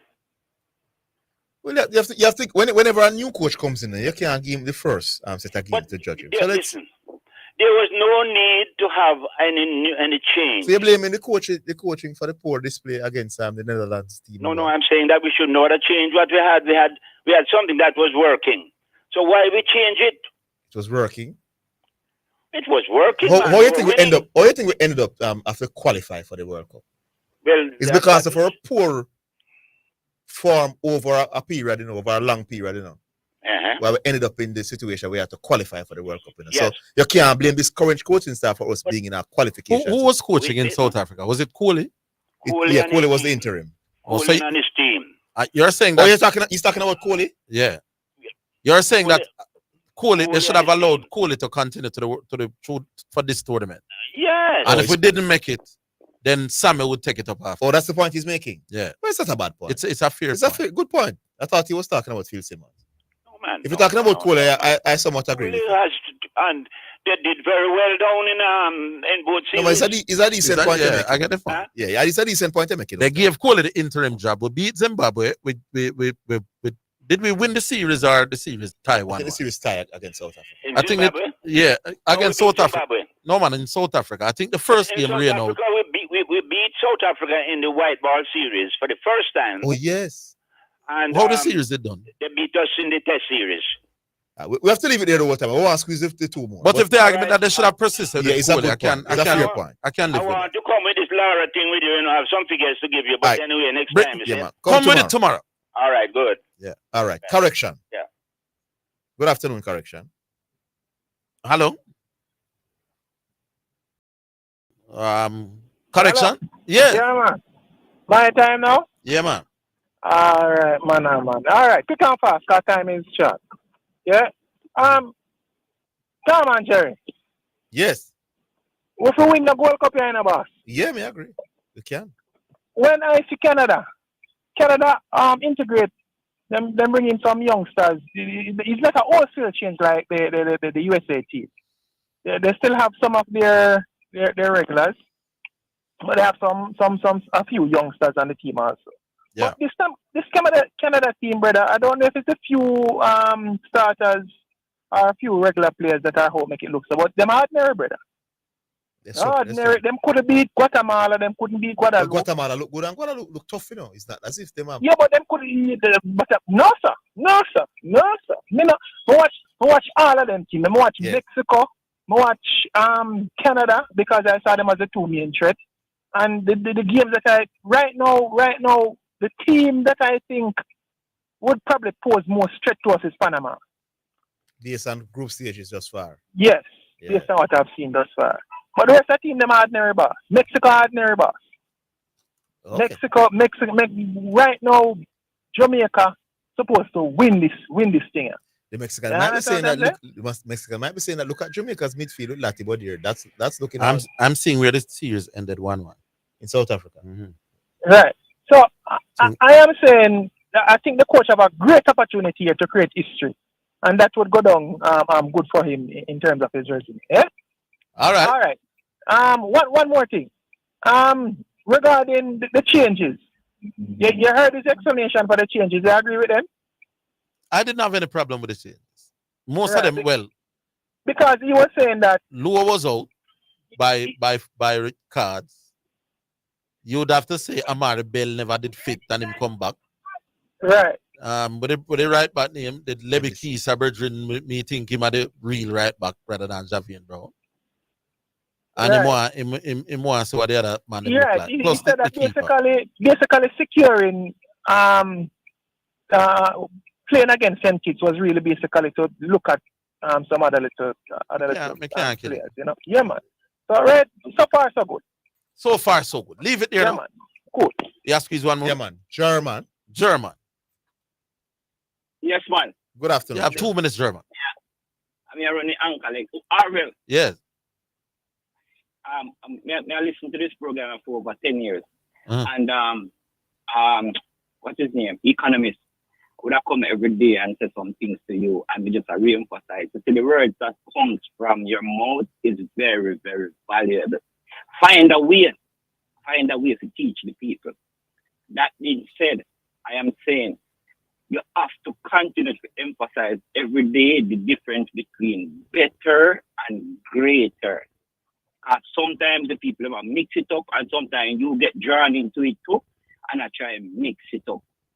When it comes on to batsman and batsmanship, the objective is to steer the wicket and make runs. Yeah.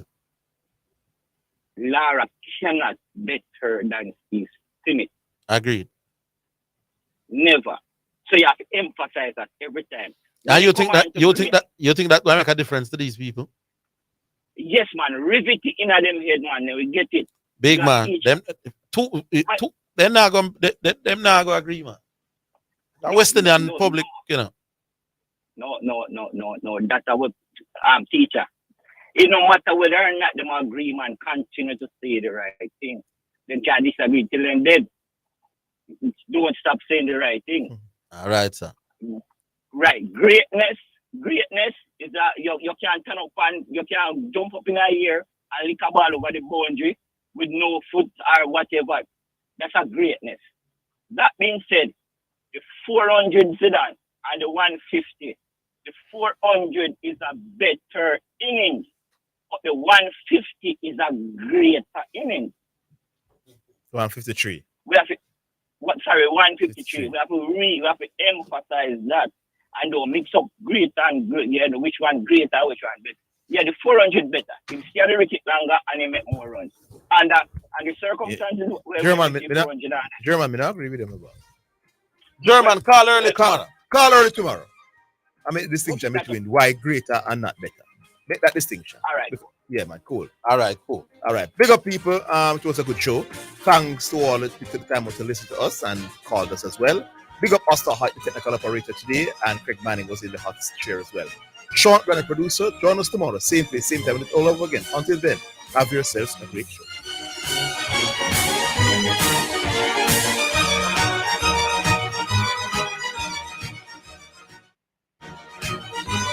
That's the Sports Desk for today. Remember to tune in and participate on the Sports Desk Mondays through to Fridays, 1 to 4 p.m.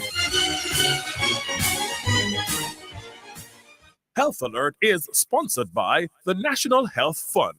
NHF is here for health. NHF is here for you.